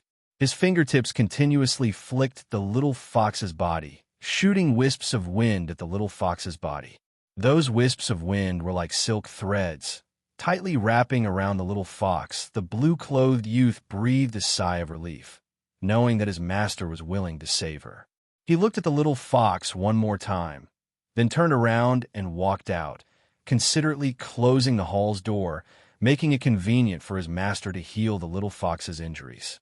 Ning Xuema's heart also surged like a storm. She had already recognized this girl as Shui Emo, the red-clothed demoness who killed people with her zither while laughing. And although this white-clothed man was wearing a mask, she still recognized him. Great God, Shun Jiuli. Watching the great god heal Shui Emo, Ning Xuan strangely didn't feel jealous. On the contrary, she felt somewhat gratified, as if the one being healed was herself. Her dream was not coherent, so she couldn't guess why Shui Emo was injured and captured by the immortal cultivation sect. In the end, did Shui Ilan die or not? Ning Xuema felt that she couldn't guess at the moment. She only faintly felt that something was wrong, but she couldn't tell what was wrong. What was even more surprising was that when she saw the great god heal Shui Emo, there was a strange sadness spreading in her heart. It made her inexplicably want to cry. She looked at Shun Jiuli in a daze, lightly pursed her thin lips, and indifferently said, "Idiot, I told you to fight for what you deserve. I didn't tell you to lose your skin to fight for it." He obviously also recognized the little fox, pressing his palm on the little fox's head. Waves of white light gushed out from his palm, enveloping the little fox. The little fox's body trembled under his palm. It seemed to have found its savior. In a daze, it rubbed its head against his hand, muttering, "Don't leave me." The light in Shun Jiuli's eyes deepened, but he remained unmoved. He urged the white light even more urgently. The little fox began to tremble. "It hurts. Ooh, it hurts. Momo, it hurts. Bear with it." The Almighty's words were as simple as usual. His voice was cold, but his actions were gentler. As its injuries improved, the little fox's body finally stopped trembling. Its long eyelashes fluttered a few times, and it opened its eyes in a daze. It looked at its furry paws in front of it and muttered, "I don't want to become this." There was a flash of light on its body. As a result, the little fox under Shun Julie's palm disappeared and turned back into a young girl lying in front of him. She had lost too much of her power. Although she could barely transform into a human form, she could not conjure any clothes. Therefore, under Shun Julie's palm was a naked girl. Her back was as clear as jade, her waist was as thin as a scallion, and her legs were as straight as a pencil. She appeared in Shun Julie's line of sight without any concealment. His palm was originally on the little fox's head, but after transforming into a human form, his palm was now on the back of her head. Shun Julie's palm paused, and the corner of his eye twitched. He urged the white light to force the girl back into her fox form again. Snowy looked at its furry paws in a daze. It was obviously not reconciled. It struggled under his palm, as if it wanted to change back. Shun Julie pressed its head down without any restraint. "If you change back into a human again, this lord will throw you out." Chapter 944. The little fox's body stiffened. Sure enough, it didn't dare to struggle. It whimpered twice, as if afraid that he would really throw it away. Then, it rubbed its sharp beak against his palm in a fawning manner. Shinjili looked down at it for a moment, whispering, "You actually learned to act spoiled." This scene was somewhat heartwarming. Ning Shuama's heart suddenly felt somewhat warm. She couldn't help but take a step forward. With this step, the scene changed again. Dense shade covered the sun. Lotus Lake was vast and boundless. Under the dense shade, Shun Juli was sitting by the lakeside fishing, his posture very leisurely. Shui Ikamo energetically rushed over from afar, with Long Chuan closely chasing after her. "Miss Shui, slow down. You can't disturb the supreme god." Shui Yamo turned a deaf ear to Long Chuan's shouts. She gasped for breath as she rushed to Shun Julie's side. "Supreme God, you want to drive me away?" Shun Julie's eyes were fixed on the fishing rod, too lazy to look at her. "Your injuries are already healed. What are you still doing here?" Shui Emo squatted beside him. "But I'm already homeless. It has nothing to do with me. Supreme God, you can't be so cold-blooded. Even if you keep me here, I won't be able to eat much. I've already fasted, so I don't need to eat. This valley never keeps idle people, whether they eat or not. I could do a lot of things. I don't eat idle food, so I can't be considered idle." Shui Emo desperately fought for the right to stay, bargaining with him. "I don't need anyone to work here. You can leave." Shun Juli remained unmoved. "But if you can keep Long Chuan, why can't you keep me? We used to have a bit of friendship. He's my disciple, you're not." Shun Juli bluntly denied her. "Then I'll take you as my master." Shui Emo also threw caution to the wind. "No." Shun Juli was straightforward.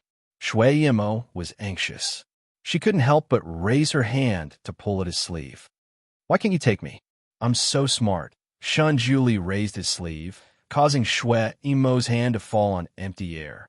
He finally glanced sideways at her, his eyes faintly displeased. "Don't carelessly pull a man's sleeve. Didn't your parents teach you?" Shui Emo pursed her lips. "I don't have parents. I grew up in the demon realm. No one taught me." Shun Juli paused. "So you know now?" Shui Emo nodded, her eyes blinking as she looked at him. "Are you teaching me? Do you agree to accept me as your disciple?" "In your dreams," Shun Juli replied with 2 words. He was just casually teaching her the principles of life.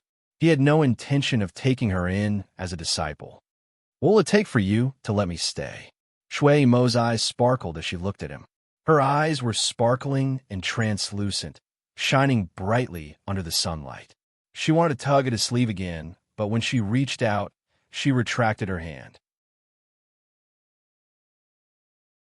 Her innocent little face carried a touch of tenderness, making people unable to help but feel pity for her.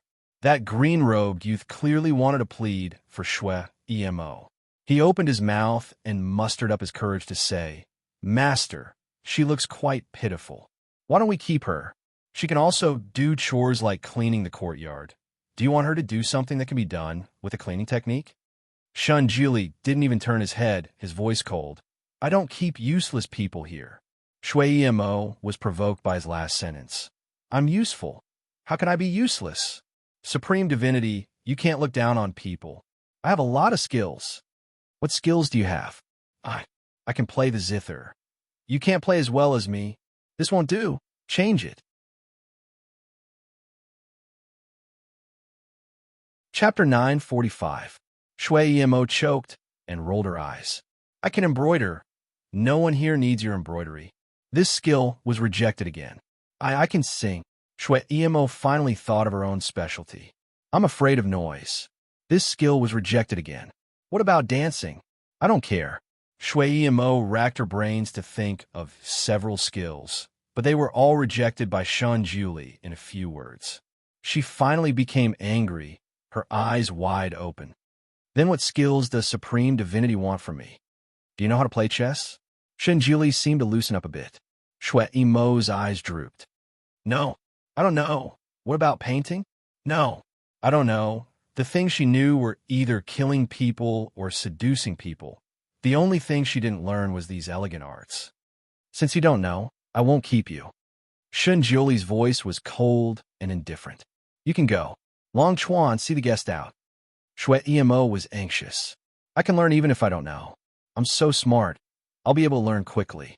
No one is born knowing these things, right? Supreme Divinity, please give me another chance. I don't have time to wait for someone to learn. Shun Juli raised his hand, and a silver-scaled fish was pulled out of the water.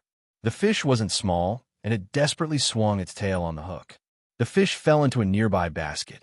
Shui Emo had an idea. Supreme Divinity, I know how to cook. You have to eat the fish you catch, right? How about I make it for you? Shun Juli finally looked at her. How many cooking methods do you know? Shui Emo paused. Well, quite a few. Her confidence was somewhat lacking. Shun Juli picked up a fish and threw it to her. Okay, then let's try one first. Send it over in half an hour. The fish shook its head and struggled in her hand. Shui Emo looked at the fish in her hand and pursed her lips. She took the fish and left. Ning Shuama saw everything from Shui Emo's point of view. So when Shui Emo ran, the scene in front of her also changed. When she saw Shui Emo's method of killing the fish, she couldn't help but cough. This Shui Emo's method of doing things was surprisingly similar to his own. When killing a fish, he would first slap it unconscious, then scrape off its scales and remove its innards. It was obvious that she was not used to doing this kind of work. She was not very skilled at it and even scraped her hand when she was scraping the scales. Her fire magic seemed to be very strong. She opened her hand, and a ball of flame immediately ignited the pile of firewood on the ground. She used her left hand to ignite the flame and her right hand to skewer the fish on the tree branch to roast it. Due to the unprofessional roasting method, the fish was not properly roasted. Several branches of the skewers broke off, and when the roasted fish fell onto her palm, it was scalded red. After a long while, Shui Emo looked at the black fish in a daze, muttering in a low voice, "It's clearly the same cooking method as Lan Shan. So why can't I roast it properly? This fish, I'm afraid I won't be able to report back. This is the fish you roasted." That green-clothed youth had appeared behind Shui Emo at some unknown time. Looking at the fish in her hand, his face was full of disbelief. Shui Emo hung her head dejectedly and sat down with the fish in her hand. "I'm afraid it won't pass." The green-clothed youth looked at her rather sympathetically. "You don't need to report back for this fish. Otherwise, I'm afraid the Supreme God will directly throw you out. He hates it when people spoil his fish the most. But if I don't report back, he'll kick me out. I really can't stay." She anxiously wrinkled her eyebrows. Her eyes were filled with tears, as if she was about to cry.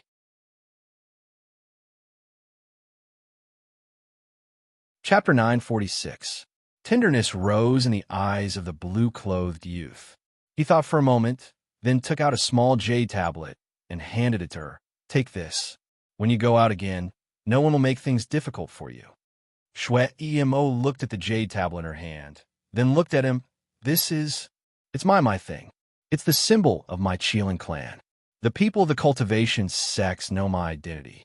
If you take this, they'll know that you're under my protection and won't dare to make things difficult for you. This is all I can do for you." Shui Yimo lowered her eyes for a moment, then solemnly put away the jade tablet. "Long Chuan, thank you." Her charming face finally showed a little smile. She was born beautiful, so this smile was like a strange flower blooming, captivating and soul-stealing. Long Chuan quickly moved his eyes. "No need to be polite. You can go now." He didn't want to see her being rebuffed again. Shui Yimo took the fish and ran towards the lake. "Retreating without a fight isn't my style. I'll try again." Long Chuan. Ning Xiuma couldn't help but clap her hands. Shui Yimo's way of doing things was quite to her liking. If it were her, she would also try. She was just like this. As long as there was a 1% chance, she would do her best. She wouldn't shrink back. She wouldn't run away. However, what would Shun Julie's reaction be if he saw her roasted fish? Would he really throw her out directly? Ning Xiuma's guess was very accurate. She felt that when she ran in front of Shun Julie with Shui Yimo and offered the fish, Shun Julie just glanced at her and it didn't say a word. He just waved his sleeve. Shui Yimo's body was directly sent flying. Shui Yimo fell outside the valley, but she didn't suffer any injuries. She stood there, looking at the valley in a daze for a while, then slowly found a big stone to sit down on. She hugged her knees, lost in thought. Ning Xiuma also watched from the side. She felt that Shui Yimo's purpose in pestering Shun Julie this time wasn't simple. Ning Xiuma couldn't move away to look elsewhere, so she could only sit on the side. With her sharp eyes, she saw a figure flash not far away, then disappear in an instant. This was a spy from the Immortal Cultivation sect. It seemed like they hadn't left yet. They hadn't given up on Shui Yimo and still wanted to capture her. Ning Xiuma's guess was right once again. A large net fell from the sky, wrapping around Shui Yimo, who was lost in thought. By the time she realized something was wrong and wanted to jump away, it was already too late. The net wrapped around her whole body. That net was clearly a treasure, glittering with golden light. The more it wrapped around her, the tighter it became. Shui Yimo simply couldn't struggle free. A few sage-like people appeared and looked at her struggling in the net. Their faces were filled with joy. It really is her. The Supreme Divinity saved her life and sent her out to us. Hurry up and ask her. Ask her about the devil ancestor. Someone was impatient. The Supreme Divinity is afraid of noise. Don't make a ruckus here. Take her away first. It wouldn't be too late to find a quiet place to interrogate him slowly. A few people used a net to drag her away quickly. Obviously, he was afraid of alerting the people in the valley. Shui Yimo was tightly bound by the net's threads almost cutting into her flesh. She frowned in pain, then suddenly raised her head and let out a long howl. It was a mournful fox's howl, like crying and screaming. The howl soared to the sky. She's a fox demon. Don't care what kind of demon she is. Take her away. Take her away first. Ning Xiuma looked on helplessly as Shui Yimo was dragged to another valley. Then, this group of people began to interrogate her. They interrogated her about the devil ancestor.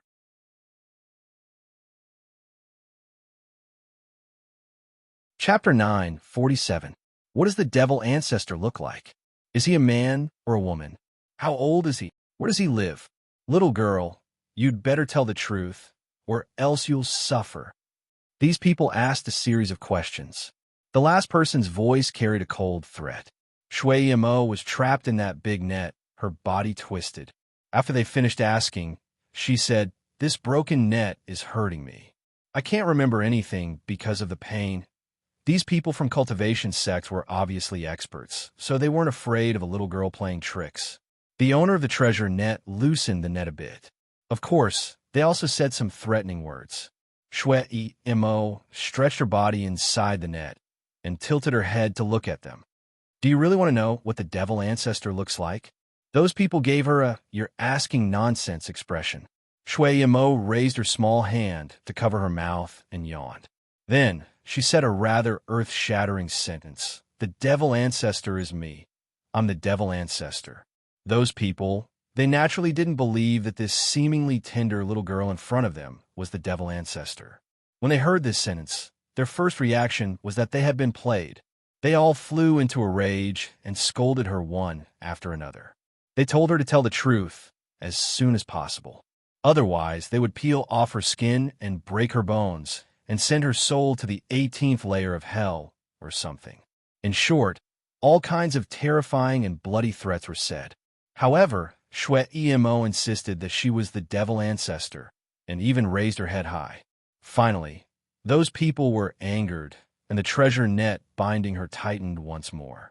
This net was clearly a rare treasure, and at the same time, it emitted waves of light. Shui Mo was obviously in extreme pain. Her small face was deathly pale, but she was still smiling, still saying that she was the devil ancestor. Her stubbornness made those people furious. The one who had the treasure net was a rather irascible immortal. In his anger, he did his best to tighten the net, and the pale golden net directly wrapped around Shwe Emo's body. Probably because she was in extreme pain, she finally let out a cry and showed her true form. When she showed her true form, a small jade tablet fell out of the net. It was the one that the blue-clothed youth gave her. A sharp-eyed person picked it up and took a look. His expression greatly changed, and he looked at it with his colleagues. Everyone couldn't help but look at each other. Their mouths were moving, but Ning Shuima couldn't hear what they were saying. It was obvious that they were using the secret voice-sending method to communicate, so outsiders couldn't hear them. However, Ning Shuima knew how to read lips. She could guess what they were talking about just by looking at their expressions and movements. It was nothing more than some people advocating for the sake of Long Chuan's face to be released, while others said that it was not easy to catch a demon alive, and after releasing him, it would be too difficult to catch a new one. This was because most of the people in the devil realm were proud and arrogant. When they were caught, they would immediately seek death. There was no way to save them. Now that he had finally met someone who wasn't seeking death, it would be a waste if he didn't interrogate him properly.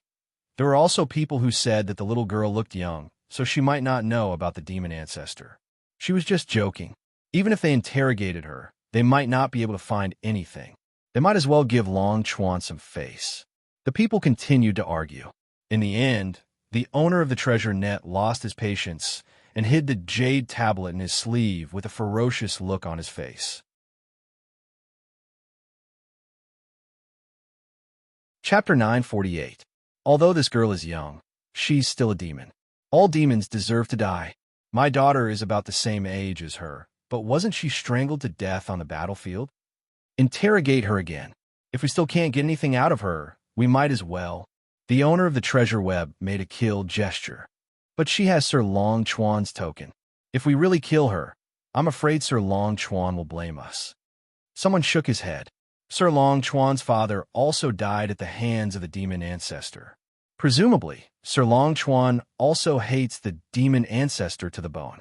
If we really dig out the details of the demon ancestor from this little demoness, Sir Long Chuan won't blame us. Then what about Sir Long Chuan's token? Seeing the token is like seeing him in person. Token? What token? We didn't see any token at all. The man who hid the token sneered. Everyone stared blankly for a moment before finally understanding his meaning. There were only a few of them here. If they said that they didn't see the token, no one would refute it. They would just pretend that they didn't see the token. Since the situation had developed to this point, these people clearly wanted to kill Shwe Mo naturally. They wouldn't have any scruples when interrogating her. One of them took out a boning knife and waved it in front of the little fox. He gloomily said, "Little girl, if you don't tell the truth, this elder will let you have a taste of being skinned. Your fox skin is very good. If I peel it off, I can make a fox skin shawl for my youngest daughter." The little fox slightly narrowed her eyes. Her glass-like pupils flashed with a watery luster, but she still stubbornly said, I am the demon ancestor. Damn it, this little fox really doesn't want to live anymore." The man was so angry that he cursed. The boning knife flashed in the air. "I'll gouge out her eyes first." I have Sir Long Chuan's token. You can't hurt me. The little fox shrieked, her voice tender. Token? What token? I don't see it. The man sneered. He made a hand seal and was about to stab down.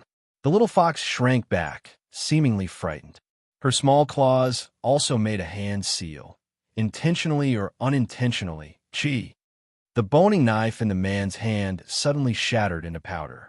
A cold voice rang out. Let her go. Everyone raised their heads, and their expressions changed. Standing on top of a distant mountain peak was that green-clothed youth called Long Chuan. The little fox Shui Emo was saved. When those people saw Long Chuan, they were like mice seeing a cat. They obediently handed Shui Emo over to him. The little fox lay in Long Chuan's arms and complained, Master Long Chuan, he stole the token you gave me and said he didn't see it. She pointed a paw at one of the men. Long Chuan coldly glanced at the man. With a slight bend of his finger, the man suddenly groaned and jumped 3 feet into the air. When he landed again, he was missing an arm, and there was an exquisite jade token on the ground. Long Chuan no longer looked at those people. He carried the little fox and left. The little fox reminded him, Lord Long Chuan, your jade tablet. It's dirty, I don't want it. Lord Long Chuan replied coolly, someone will pick it up, no one can take it away. Long Chuan carried the little fox away. The jade tablet slowly cracked on the ground, and finally turned into powder and disappeared. Master Long Chuan, did the supreme divinity send you to save me? The little fox was finally saved, and she became more talkative. Chapter 949. No, the little fox was disappointed. Then I can't enter the valley. Long Chuan paused and took out a chess manual. He pondered for a moment and said, the supreme divinity likes to play chess and can't find an opponent. If you can learn this, the supreme god might let you stay. Do you want to learn? The little fox stretched out its claws to grab the book and directly replied with 2 words, I'll learn it. Ning Shuimo watched all of this as if she was watching a movie. This Shui Emo was very obsessed with staying by the great god's side. Did she really fall in love with him, or did she have other plans? She took another step forward, and the scene in front of her began to flash. She saw Shui Emo living outside the valley. With Long Chuan's help, she built a thatched house that could barely shelter her from the wind and rain. Every day, she madly studied the Go manual and found a pile of small stones to practice on the ground. Long Chuan occasionally came out and played a few games with her. It had to be said that Shui Emo was very talented in Go. On the 3rd day, she was able to easily defeat Long Chuan. 7 days later, she had become a master in Go. Long Chuan, who was not proficient in Go, was no longer her opponent. Finally, under Long Chuan's lead, she once again entered the valley and arrived in front of Shunjuli. Shunjuli was painting in the courtyard. The sunlight was just right, projecting a faint silver light on his body. Long Chuan brought her to a stop not far away, not daring to disturb him. Long Chuan, you are becoming more and more bold. Shunjuli seemed to have eyes on the back of his head as he lightly threw out this sentence. Master, she really has no home to return to. The people outside are also unwilling to let her go. This disciple feels pity for her. Long Chuan bowed. A pitiful person must have a hateful side. Shunjuli did not buy it. I don't want to be pitiful. Shui Emo suddenly opened her mouth, her clear voice echoing in the courtyard. Long Chuan was shocked by her rebellious words. Supreme God, I came to challenge you. Shui Emo, don't talk to the Supreme God like that. Long Chuan hurriedly pulled her sleeve. Shui Emo, however, didn't buy it. She stared at the supreme divinity, a proud and handsome smile on her lips. I came to challenge him. Do you need to be polite and respectful when speaking to your opponent? Long Chuan's forehead was dripping with cold sweat. He probably didn't think that this little girl would be so ignorant of the immensity of heaven and earth. He was about to criticize her again. Shunjili finally turned around slowly. You want to challenge me? What are you going to use to challenge him? Go. Shui Emo's hair fluttered. Her small stature was quite imposing. You dare to challenge me after learning for 7 days? Shunjili raised his eyebrows. It seemed that he wasn't unaware of the matter of Shui Imo learning go outside the valley. 7 days is enough. Shui Imo raised her eyebrows even higher than his, her eyes bright as she looked at him. I won't compete with a little girl who doesn't know the immensity of heaven and earth. Shinjili obviously didn't take her seriously. He turned around and continued to draw. Supreme divinity must be afraid of losing to a little girl like me, right? Today, Shui Imo's words were increasingly arrogant, causing Long Chuan to be taken aback. He desperately pulled at Shui Imo's sleeve from behind, hinting at her to speak more slowly. Shui Imo ignored him. Instead, she raised her head high, looking like a king. It's useless to provoke me. Shun Juli still didn't turn his head. Long Chuan sent her out. Long Chuan awkwardly looked at Shui Imo, then looked at his master. His steps were slightly hesitant. Chapter 950. Long Chuan coughed. Master, her chess skills are really good. Disciple is not her opponent at all. Your chess skills? Can you watch? Shun Juli bluntly attacked his disciple. No one knows his disciple better than him. Long Chuan is a promising talent in other aspects, but chess skills, after following him for so many years, he still hasn't learned a single thing. Long Chuan's chess skills are only at the level of an ordinary master, unable to advance any further. Other skills may be made up for by hard work, but chess skills require too much talent. Long Chuan embarrassedly lowered his head, but still not convinced, muttering, But, Miss Shui's chess skills are really high, very high. She only learned for 7 days and can defeat Disciple in a moment. Doesn't that mean she really has talent in chess? In time, she may really become Master's opponent. Master, why don't you keep her and try? Shun Juli's painting hand paused slightly, lifted his sleeve, and pointed to the side. A chessboard appeared on the big stone next to him, and in the middle of the chessboard was half a chess game. You take the white pieces. If you can solve this chess game within an hour, I will fight you. His words were naturally directed at Shui Imo. Okay. Shui Imo went to look at the chess game without saying another word. Since Ning Xiuma and Ning Xiuma were one body, Ning Xiuma could see everything clearly. It was a delicate chess game. In Ning Xiuma's eyes, it was not too difficult, but if one was not a master among masters, this chess game would not be solved. This chess game seemed to have really stumped Shui Imo. She frowned and pondered. Ning Xiuma sincerely hoped that she would be able to pass. She hated that she couldn't be by her side to remind her. However, in this world, she was like air. She could see these people, but they couldn't see or hear her. So she could only look on helplessly as time passed by, feeling anxious. Almost an hour later, Shui Imo, he suddenly moved, as if she was flying. Strangely, she placed the white pieces, but the black pieces seemed to be controlled by someone in the dark. When she placed a piece, the black pieces followed suit, not lagging behind in the slightest. A moment later, the black and white pieces became clear. Although the outcome has not yet been decided, this delicate chess game was solved. Master, she solved the chess game. Master. Long Chuan couldn't help but report to Shun Juli. Shun Juli turned around and glanced at the chess game, then looked at Shui Imo with her bright eyes wide open, a glimmer of light in his eyes. Supreme God, can I stay now? Shui Imo's eyes shone brightly, full of hope. I only promise I will fight you. Shui Chuan. Shui Imo, Shui Chuan. Chuan. Ed Ning Xiuma knew how abnormal Shun Juli's chess skills were. How could it be easy to win against him? She watched Shui Imo and Shun Juli play.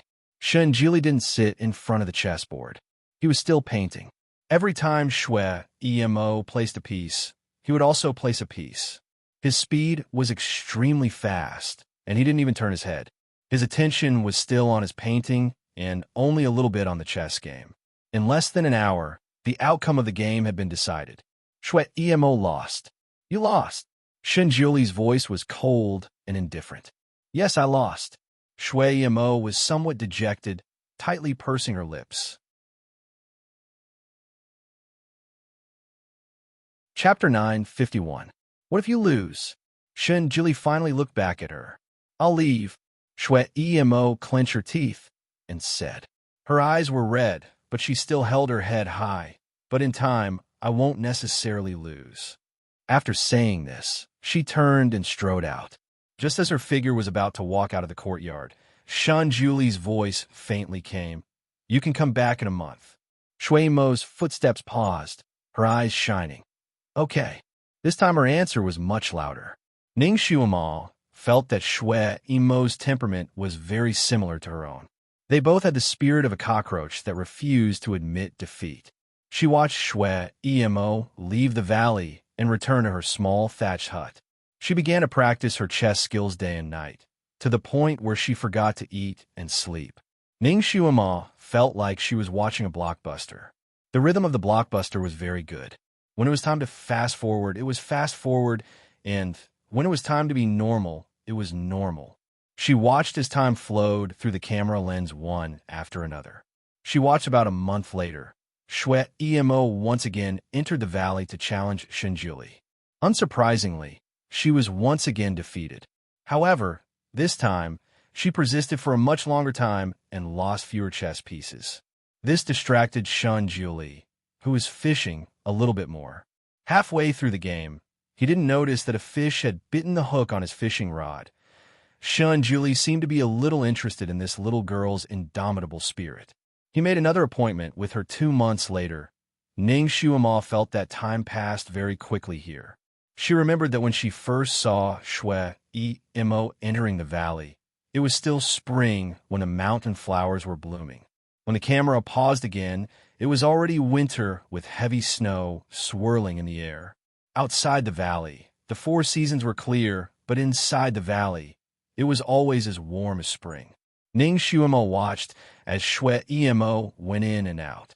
Every time, she stayed longer and longer. Although she lost every time, she persisted longer and longer. When Shenjuli played chess with her, he gradually became undistracted and started to treat her as an opponent. Originally, she was allowed to enter the valley once every 2 months to compete with him. Later on, the time limit was shortened to once a month. Shenjuli was the type of person who didn't show his emotions on his face. It was very difficult to see any emotion on his face, not to mention that every time he saw Shui Mo, he always wore a mask. However, Ning Xuemo could see from his eyes that his attitude toward Shui Mo had gradually changed. Initially, he had looked at her like she was a furry little pet. Later on, when he looked at her again, there was a hint of complexity in his eyes. There was admiration, amusement, and a touch of doting. Shui Mo studied chess very hard. She practiced chess during the day and at night. As long as she opened her eyes, she would be practicing chess all the time. Because she was concentrating on one thing, she didn't pay attention to anything else. For example, clothes. She always wore a white dress made of fur. Her hair was always casually draped behind her head. Every day, she would comb her hair and use a wooden hairpin to tie it up. Although it looked a little wild after looking at it for a long time, it would cause visual fatigue. Ning Xuemo vaguely remembered that Shui Mo didn't know how to tie up her hair. For hundreds of years, her hair had been tied up by Shui Ilan. Now that Shui Ilan wasn't by her side, she could only make do like this. Outside, it was snowing heavily. Inside the thatched hut, a drop of water turned into ice. Shui Mo curled up on a rough wooden bed. Her bed only had a thin quilt. Her clothes were thin, so she looked a little cold. As I said before, this chapter won't be too long. It's about 10 or 20,000 words, but it has to be explained. This matter may be the previous life for the female lead, but for the other 2 people involved, it's not the previous life. It's the present life. The latter part of the story had a lot to do with this so-called previous life, so it has to be written. Dear friends, if you want to read a complete story, a truly soul-stirring story, don't curse at the bottom without taking a bite of the stuffed bun. This will affect the author's performance.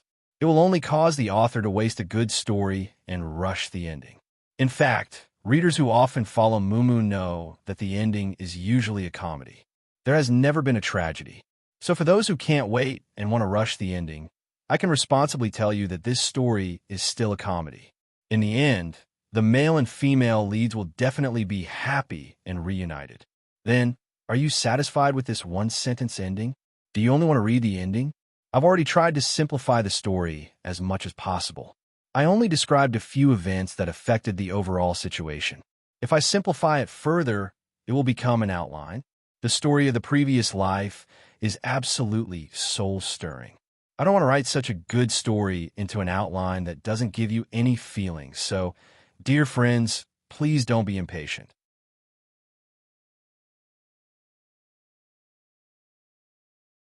Chapter 952. In fact, Shui Emo only needed to meditate to get rid of the cold, but she didn't want to meditate. Instead, she spent every second studying chess. Her small body curled up on the bed, her face blue and white from the cold. She was still fiddling with the cold chess pieces, murmuring, "I must win tomorrow. I must enter the valley." She was probably too cold and too sleepy. After fiddling with the chessboard for a while, she unknowingly fell asleep. She wasn't very good in her sleep. She was already uncomfortable from the cold, but she still kicked off the quilt and curled up into a ball wearing only a thin layer of clothing. Not long after she fell asleep, a white light flashed in the room, and a person appeared in the room. Shunjuli. He actually graced her humble abode with his presence. He looked down at the girl, sleeping there. With a lift of his hand, the thin quilt she kicked to the side was put back on her body. Looking at the furnishings of her small room, his eyebrows slightly wrinkled. It was truly a humble abode. Besides a bed, a table, and a stool, there was nothing else. "I must win," Shui Emo murmured on the bed. She didn't open her eyes, obviously talking in her sleep. Shun Julie was just about to go out when he heard her sleep talk. His footsteps paused, and then he disappeared at the door. On the bed, Shui Emo slowly opened her eyes. She looked in the direction Shun Julie disappeared, seemingly lost in thought.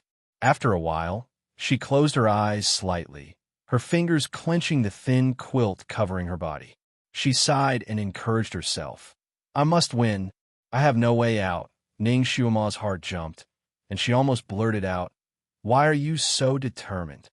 Naturally, she didn't get an answer from Shui Emo. Shui Emo closed her eyes again. This time, she should have really fallen asleep, because Ning Shuma also saw darkness in front of her. After the darkness passed, Ning Shuma was already in Shun Julie's palace in the valley. Shui Emo and Shun Julie sat across from each other. On the small table in front of them was a black and white chessboard. This game of Go went on for a long time. On the small table beside Shin Julie was the tea that he often drank. After nearly a year, Shui Emo still looked like she was 15 or 16 years old. She had also lost a lot of weight, making her pair of big eyes look even bigger and brighter. Shun Julie took a sip of his tea, then looked at Shui Emo across from him. She was propping up her forehead, seemingly hesitant about what to do. Her little mouth was slightly dry, and she looked a little dehydrated. When she finally placed her chess piece, she suddenly discovered that there was a cup of tea beside her. The tea was light green and fragrant. She raised her head and looked at him, her eyes shining. "Thank you, Supreme Divinity." She smiled like a flower and drank the cup in one go. She gave him a thumbs up. "Good tea." After drinking the cup of tea, her little mouth moistened a lot, like a dewy flower. Shun Julie looked at the empty teacup, then looked at her. "Tea should be savored. Don't drink it like a cow." Shui Emo smiled. "I'm too thirsty. One more cup, and I'll drink it." Shun Julie calmly took another sip of tea, then put the teacup closer to her. "Pour it." Shui Emo stared blankly. They had known each other for a year, but this was the first time he had ordered her to do something. Although this task was very insignificant, it was clear that his attitude towards her had changed. This was a good sign. Shui Emo immediately picked up the teapot and poured a cup for him. Of course, she also poured a cup for herself. Chapter 9:53. The teapot is not big, but after pouring out 2 cups of tea, it's still full. Obviously, it's a treasure. Because Shui Emo was fasting, she hadn't eaten or drunk anything for a year. This tea was obviously not ordinary tea. It should have something to replenish her strength. Not long after Shui Emo drank it, her little face looked rosy, and she became much healthier. You haven't eaten or drunk anything this year? Shinjili began to chat with her about daily life. I don't eat. Shueimo's confidence is somewhat lacking. She does know the art of Anidia, but the reason why she doesn't eat or drink is because she doesn't know how to do it, and also focus on honing her chess skills. As soon as her voice fell, a plate of pastries appeared in her hand. The pastries look, smell, and taste good. At first glance, you can tell it's a delicacy. Although she doesn't need to eat for a long time, it doesn't mean she doesn't have cravings. Now that she suddenly saw a plate of pastries, she couldn't help but swallow a mouthful of saliva. She looked up at him. For me, a prize. Shunjili briefly answered with 2 words. If you win, not only can you stay, this plate of pastries is also yours. What if I lose again? Shui Emo doesn't fight a muddle battle. She has lost too many times, so she has to consider what to do if she loses. If you lose, leave here forever and never come back. Shinjili stated his conditions. Shui Emo's fingers stiffened. Her little face slightly changed. My chess skills have improved fast enough. It's quite fast. That's why I accompanied you for half a year. Shunjuli's tone is still indifferent, his eyes falling on her. So, this game is a crucial one. Do you understand? I understand. Shui Emo's little face also became serious. Every single piece was carefully calculated before it was placed. In the first half of the game, Shui Emo showed signs of losing. Her fingers holding the chess piece faintly turned white, and her little mouth was tightly pursed. Shunjili calmly looked at her and lightly said, the more you lose, the more you have to stabilize your mind. It's the first time he said such a long string of words, but what he said was the truth of doing things. Shui Emo took a deep breath and steadied her mind. Black and white stones continued to fall from the fingertips of the 2 people. Ning Xiumao was now also an expert in Go. She had been immersed in this path for many years, so her Go skills were naturally much better than Shui Emo's. She had also played against Shunjili countless times, so she knew that his actual level was much better than Shui Emo's. If nothing unexpected happened in this game, Shui Emo should still lose. But at the end of the game, Shunjili was defeated by a single piece. Shui Emo won. He won. Shui Emo stared blankly at the chessboard for a long time. I won. Shunjili calmly picked up the teacup next to him and took a sip. Not bad. You won this round by luck. Ha ha, I won. I finally won. Shui Emo was not interested in the word luck. She beamed with joy, suddenly stood up and spun in a circle. Her skirt fluttered, like a flower blooming under the sunlight, making her excited little face even more tender and beautiful. After working hard for a year, fighting hard for a year, now she finally got the results she wanted. She was naturally very happy, her smile as bright as a pearl in the dark night. Shunjili also seemed to be infected with her joy, his pair of black eyes slightly flashing. He did not speak, just leisurely sipped his tea. Supreme God, can I stay? Happiness did not come easily. Shui Emo was skeptical. Chapter 9:54. Shui Emo clearly didn't believe in this good luck. Yes. Shunjili replied with 2 words. Shui Emo's eyes curved like the moon. She was eating her victory pastry, her fingers trembling a little. Why do you have to stay here? Don't tell me you're homeless. With your intelligence, you can live well anywhere. Shunjili looked at her and asked. Because Shui Emo's eyes returned to Shunjili's face. She tilted her head and looked at him for a moment, then finally said an earth-shattering sentence. Because I like you, Supreme Divinity. I'm MOMO. I've liked you for several hundred years. Ha! Shunjili's teacup fell to the ground.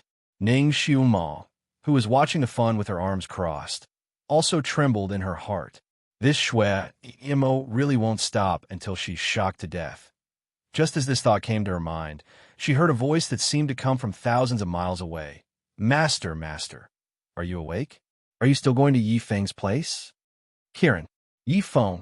Ning Xiuma quivered. The dream she couldn't dispel just now suddenly melted like spring snow. The bed curtains of lotus leaves, the soft bedding, and the warm sunlight shining into the room. This was Tianyin Peak's Supreme Divinity Hall and also her temporary residence. As soon as she woke up, she was a little dazed. Lifting her hand to tidy up her hair, she vaguely remembered having a very long dream. In the dream, there seemed to be great God and a girl. She could actually vaguely remember a bit of the dream. This had never happened before. This should be a good thing, right? Was she going to be cured of her problem of not being able to remember her dreams? She hurriedly tried to recall the scene in her dream, but could only remember a few fragments. These fragments were very scattered, and she almost couldn't piece them together. She only remembered that great God seemed to be playing chess with a girl, and in the end, he even let the girl win. TCH, great God didn't even let her win. She didn't even get to eat a single pastry. While her mind was in a mess, Kiran's telepathy came again. Master, are you awake? Tomorrow was Yin Ziyuan's wedding day. Didn't you say you wanted to take a look? Yin Ziyuan? Yi Feng. God, she had been so busy these past few days that she had forgotten about her two friends. Oh no. Tomorrow was Yin Ziyuan's wedding, and her Buddha Lotus Mountain was 4,000 to 5,000 miles away from Daliang City. Even if she flew, she wouldn't be able to get there in a day. She thought about Yi Feng's loneliness and how well Yin Ziyuan treated her. Ning Xiuma couldn't help but pat her forehead, and all her sleepiness disappeared without a trace. There was obviously something strange about Yin Ziyuan's wedding, and Yi Feng was not good at stirring up trouble. He would only grieve silently and protect her in silence. He might not be able to stop it in time. Once this happened, these two people would regret it for the rest of their lives. Therefore, no matter what, she had to rush over before Yin Ziyuan's wedding. With her current ability, she obviously couldn't do it, so she could only ask for help from Great God. She jumped up from the bed, but something hard bumped her. She looked down and found a shiny object next to her pillow. The moonlight flute.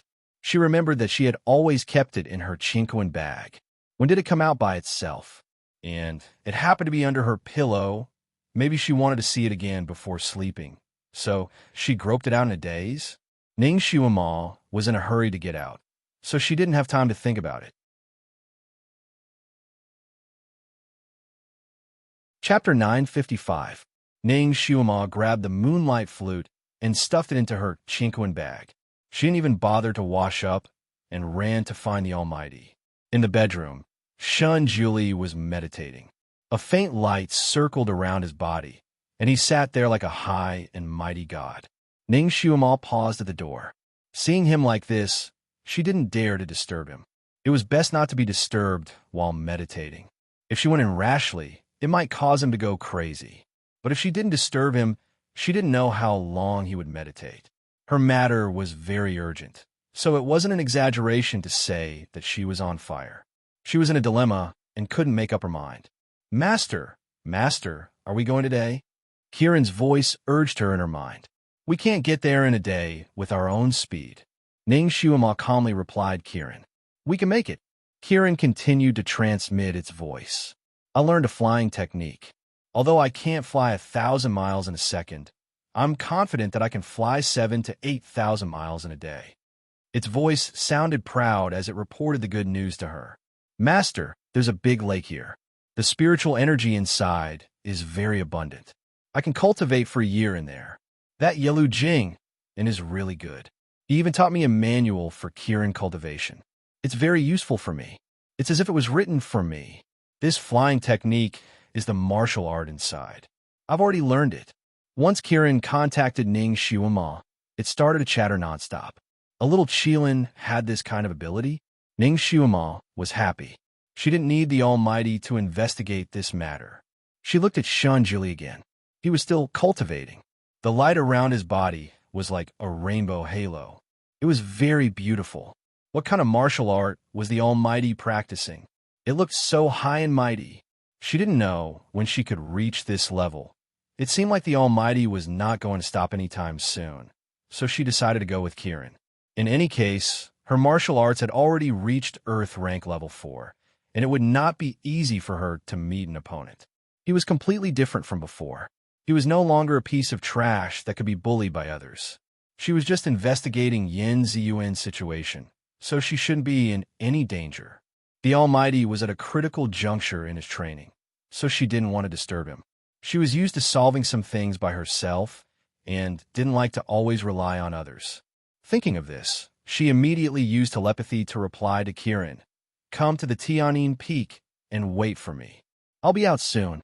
Okay. Kieran agreed without hesitation. Ning Xuema looked at Shun Julie again.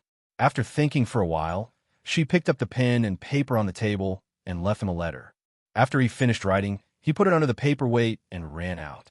As soon as she left, Shun Julie opened his eyes. His gaze fell on the letter on the table. He raised his hand, and the letter flew into his hand. He opened it and glanced through it. His eyebrows furrowed slightly. This was the first letter that this little girl had written to him. He thought that it would at least be a few warm words, but he didn't expect it to be a few stiff sentences. "Almighty, Little Apple and I are going to Daliang City to investigate Yin Ziyuan's wedding. We'll be back soon. Don't miss us." After all, Ning Xuema was a modern person. She wrote in plain Chinese and couldn't be bothered to use those scholarly classical Chinese words. Therefore, although she didn't leave many words, her instructions were very clear. Chapter 956. Shun Julie lowered his eyes and stared at the last two words. Don't miss me. How could he not miss her? This girl was destined to lead the Axemen, and every step she took brought disaster. How could he be at ease when she went out alone? The journey to Daliang City was thousands of miles away, and she hadn't learned how to ride a sword yet. If she went there, she could only rely on that unreliable Kieran. He suddenly regretted letting Yelu Jing and teach Kieran that spell book. That Kieran was smart enough, but it was a little impetuous and unreliable. It must have just mastered that kind of flying spell. With its half-baked personality, to use that kind of flying spell to carry people. That girl must have offended him badly. He looked at the letter in his hand and couldn't help but rub between his brows. Yin Ziyuan and Yi Feng were destined not to be together.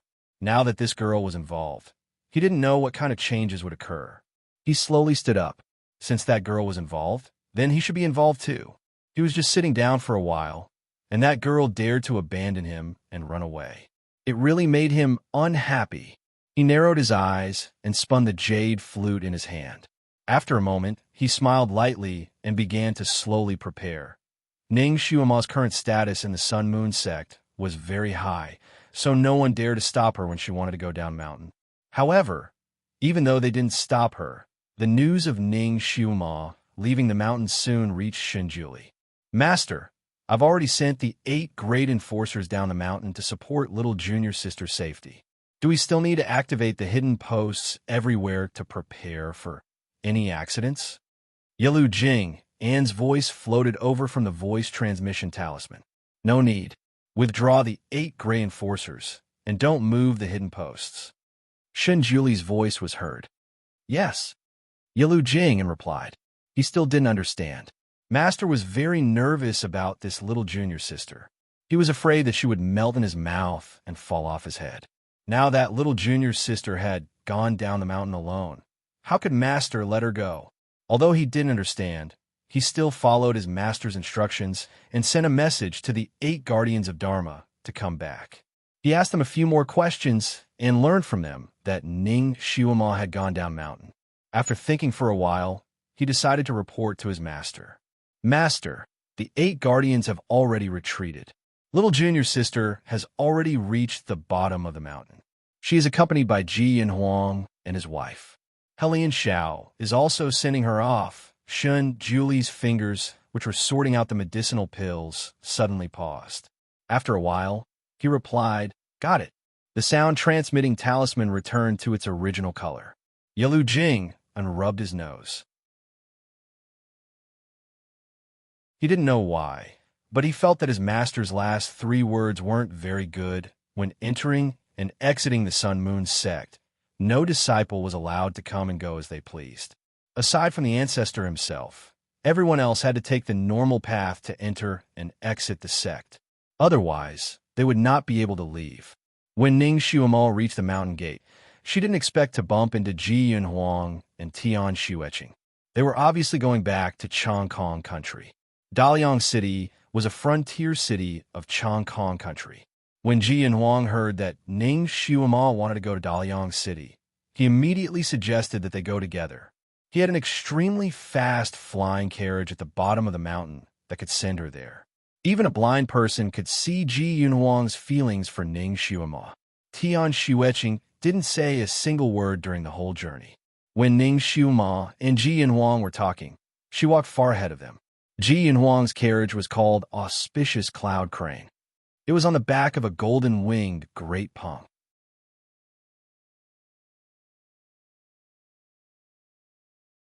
Chapter 9:57.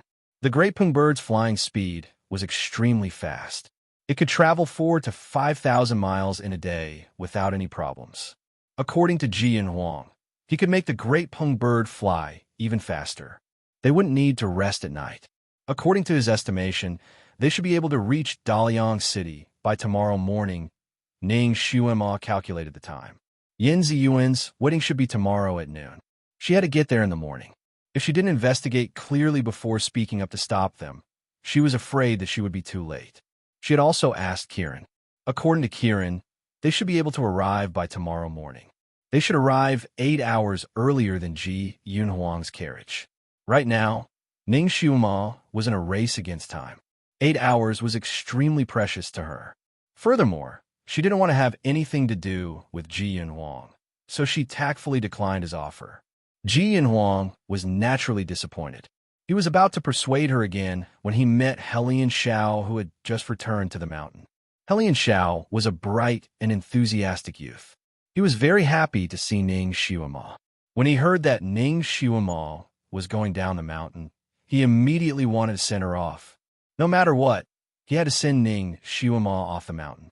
Just like that, the 3-person group became a 4-person group.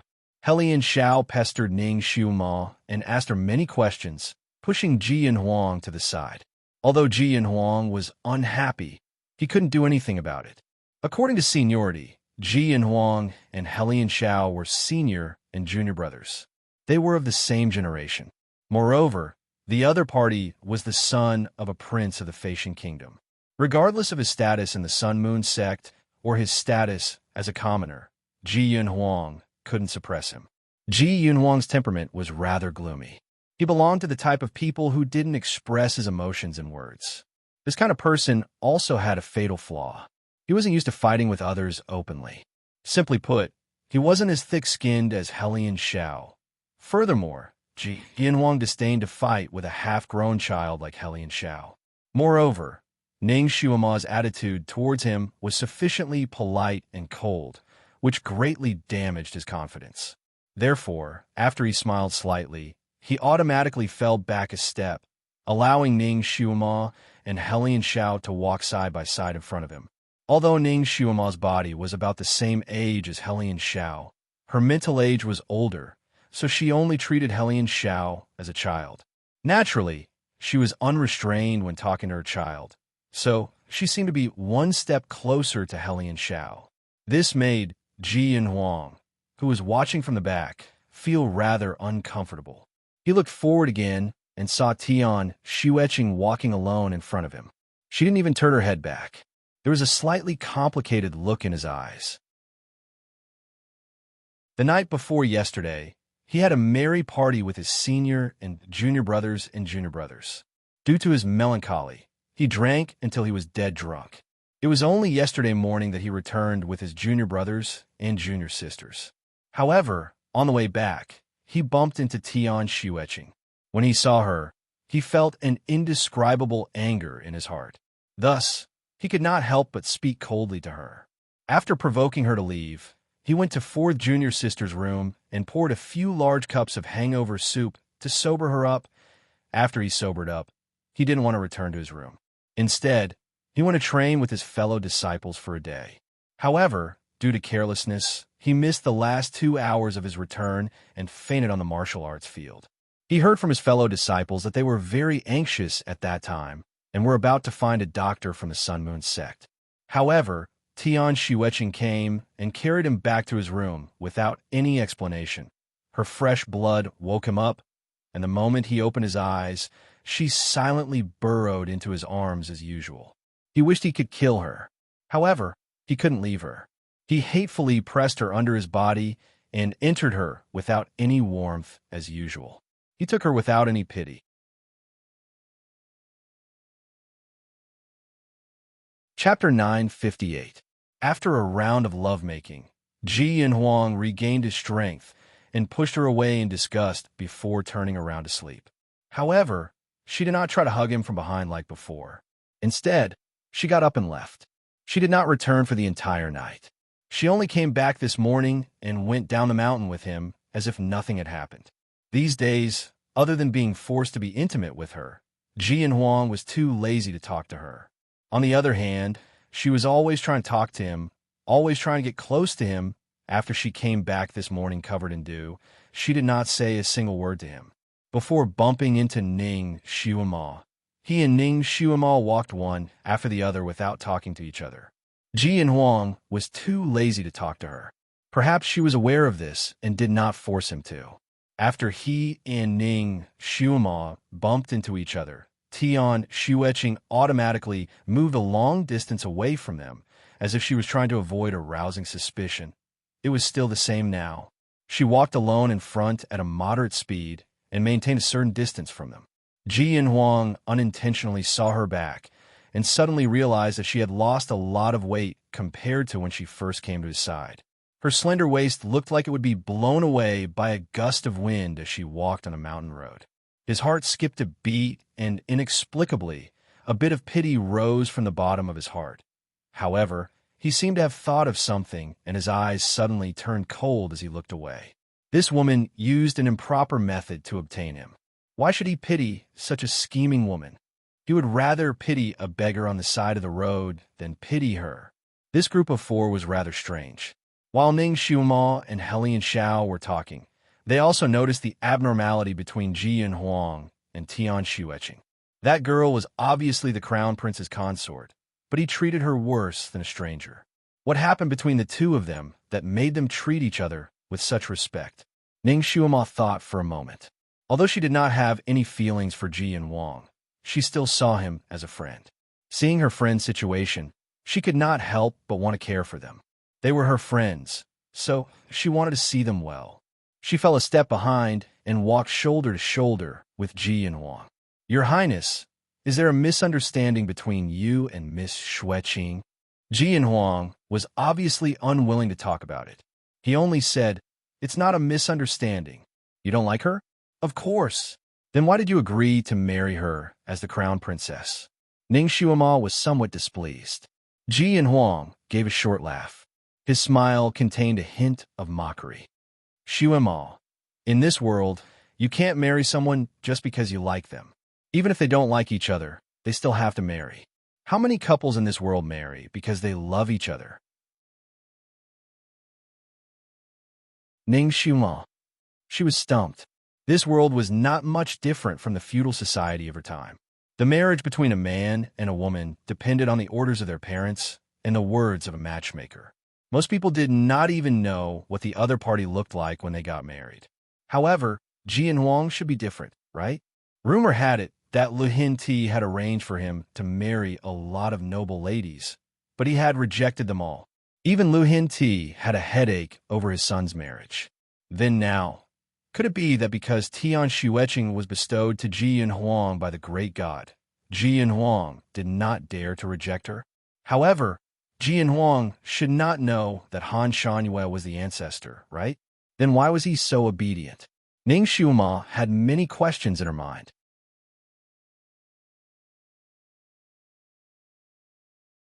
Chapter 959. She looked at Ji and Huang and said, "Your Highness, I thought you could make your own decisions." Ning Xuema thought for a moment and said, "If you really don't like her, you can reject this marriage.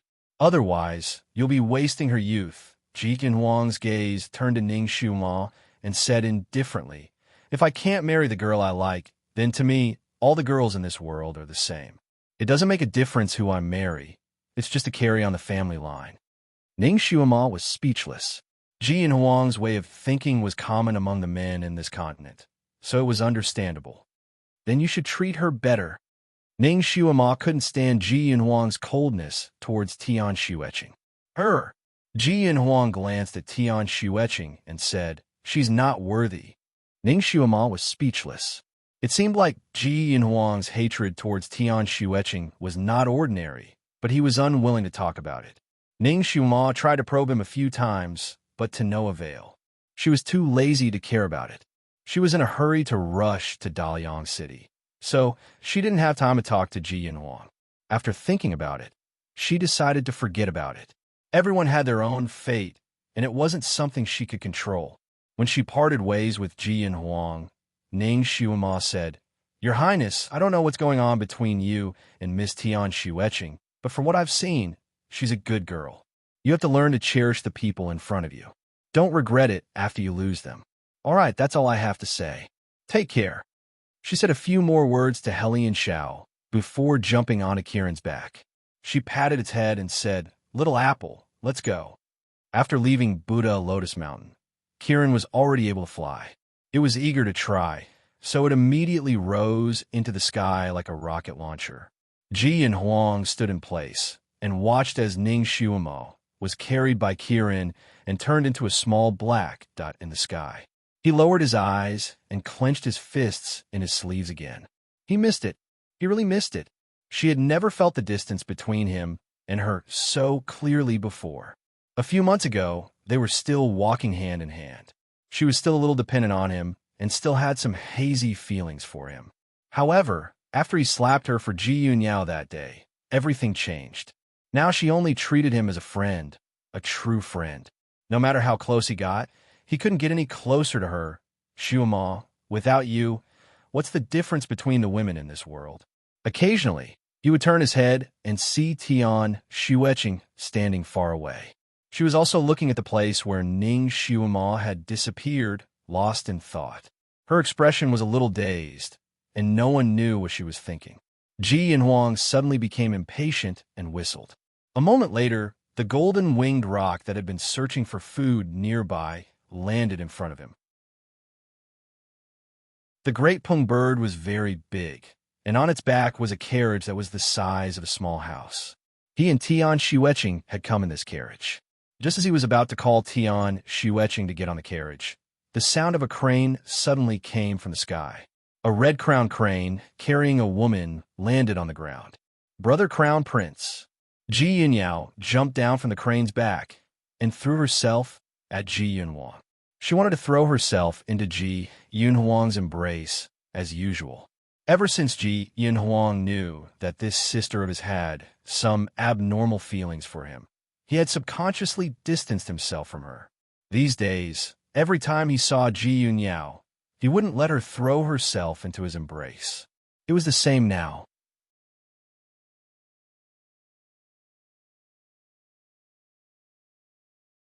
Chapter 960.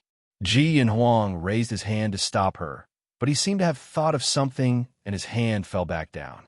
Ji Yunyao was the best at seizing every opportunity. She immediately jumped into his embrace and hugged his neck. "Brother Crown Prince, I've been waiting for you for a long time. Why did you only come down today?" She often did this action, so Ji Yunhuang didn't mind it. He casually pulled her arm away from his neck and asked, "Yunyao, why are you here?" Ji Yunyao pursed her lips. "Father is sick. He was afraid that you would not return, so he asked me to hurry you." Ji Yunhuang's expression slightly changed. "Father is sick? What kind of illness? Did you ask the imperial physician to check on him?" "Naturally, I asked the imperial physician to check on him. He should have caught a cold, but I don't know the details." Ji Yunyao lowered her head. "You didn't ask?" Ji Yunhuang's eyes showed his disapproval. Ji Yunyao's eyes showed her resentment. Recently, father is not willing to see me, so Ji Yunhuang did not say anything else. Then let's go back quickly. Lu Hinti's psychokinesis was not low, and he usually took good care of himself, so he was not someone who fell sick easily. This time, his sudden illness was not as simple as it seemed on the surface. He immediately jumped onto his golden-winged rock. Ji Yunyao's eyes turned, and she also jumped up. Brother Crown Prince, I'm also worried about father. I will go back with you. Ji Yunhuang was slightly startled and glanced at Tian Xueqing, who was walking over. The cabin on the golden-winged rock's back was quite narrow. It could fit 2 people, but it would be too cramped for 3 people. Moreover, it would be difficult for the golden-winged rock to carry 3 people at the same time. Its speed would also be much slower. Yunyao, take your red crown crane back. Ji Yunhuang said. Ji Yunyao immediately pursed her lips and pulled up her trousers. Brother, Yunyao was too anxious on the way here and accidentally fell. My leg hurts.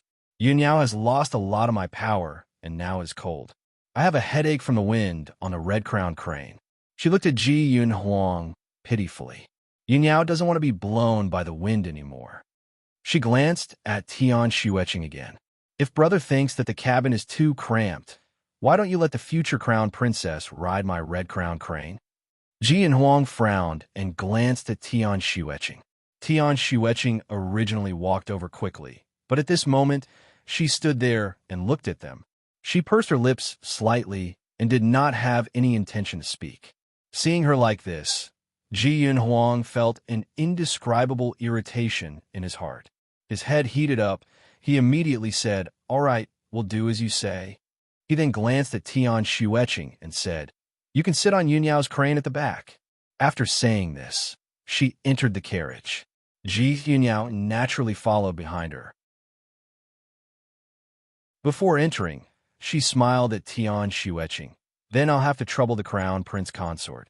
The golden-winged rock seemed to have sensed its master's impatience and immediately soared into the sky.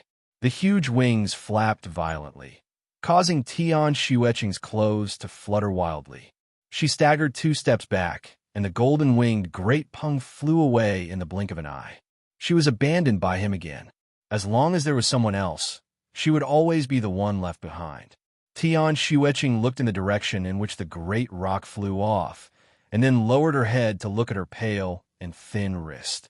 There was a deep scar on it, and the wound had just scabbed over. It looked a little hideous. She stared at the wound in a daze, somewhat lost in thought. Ji Yunyao's leg was only bruised, but she couldn't sit on the red crown crane. What about her? With her current physical condition, could she even sit on it? You're tuning in to the Romance Rendezvous YouTube channel. We're so grateful for your support, and don't forget to subscribe to join us on this incredible journey through captivating stories. Your generosity through donations truly makes a world of difference, as it's the primary source of revenue that allows me to expand and enhance this channel for you. Thank you from the bottom of my heart for being a part of this adventure.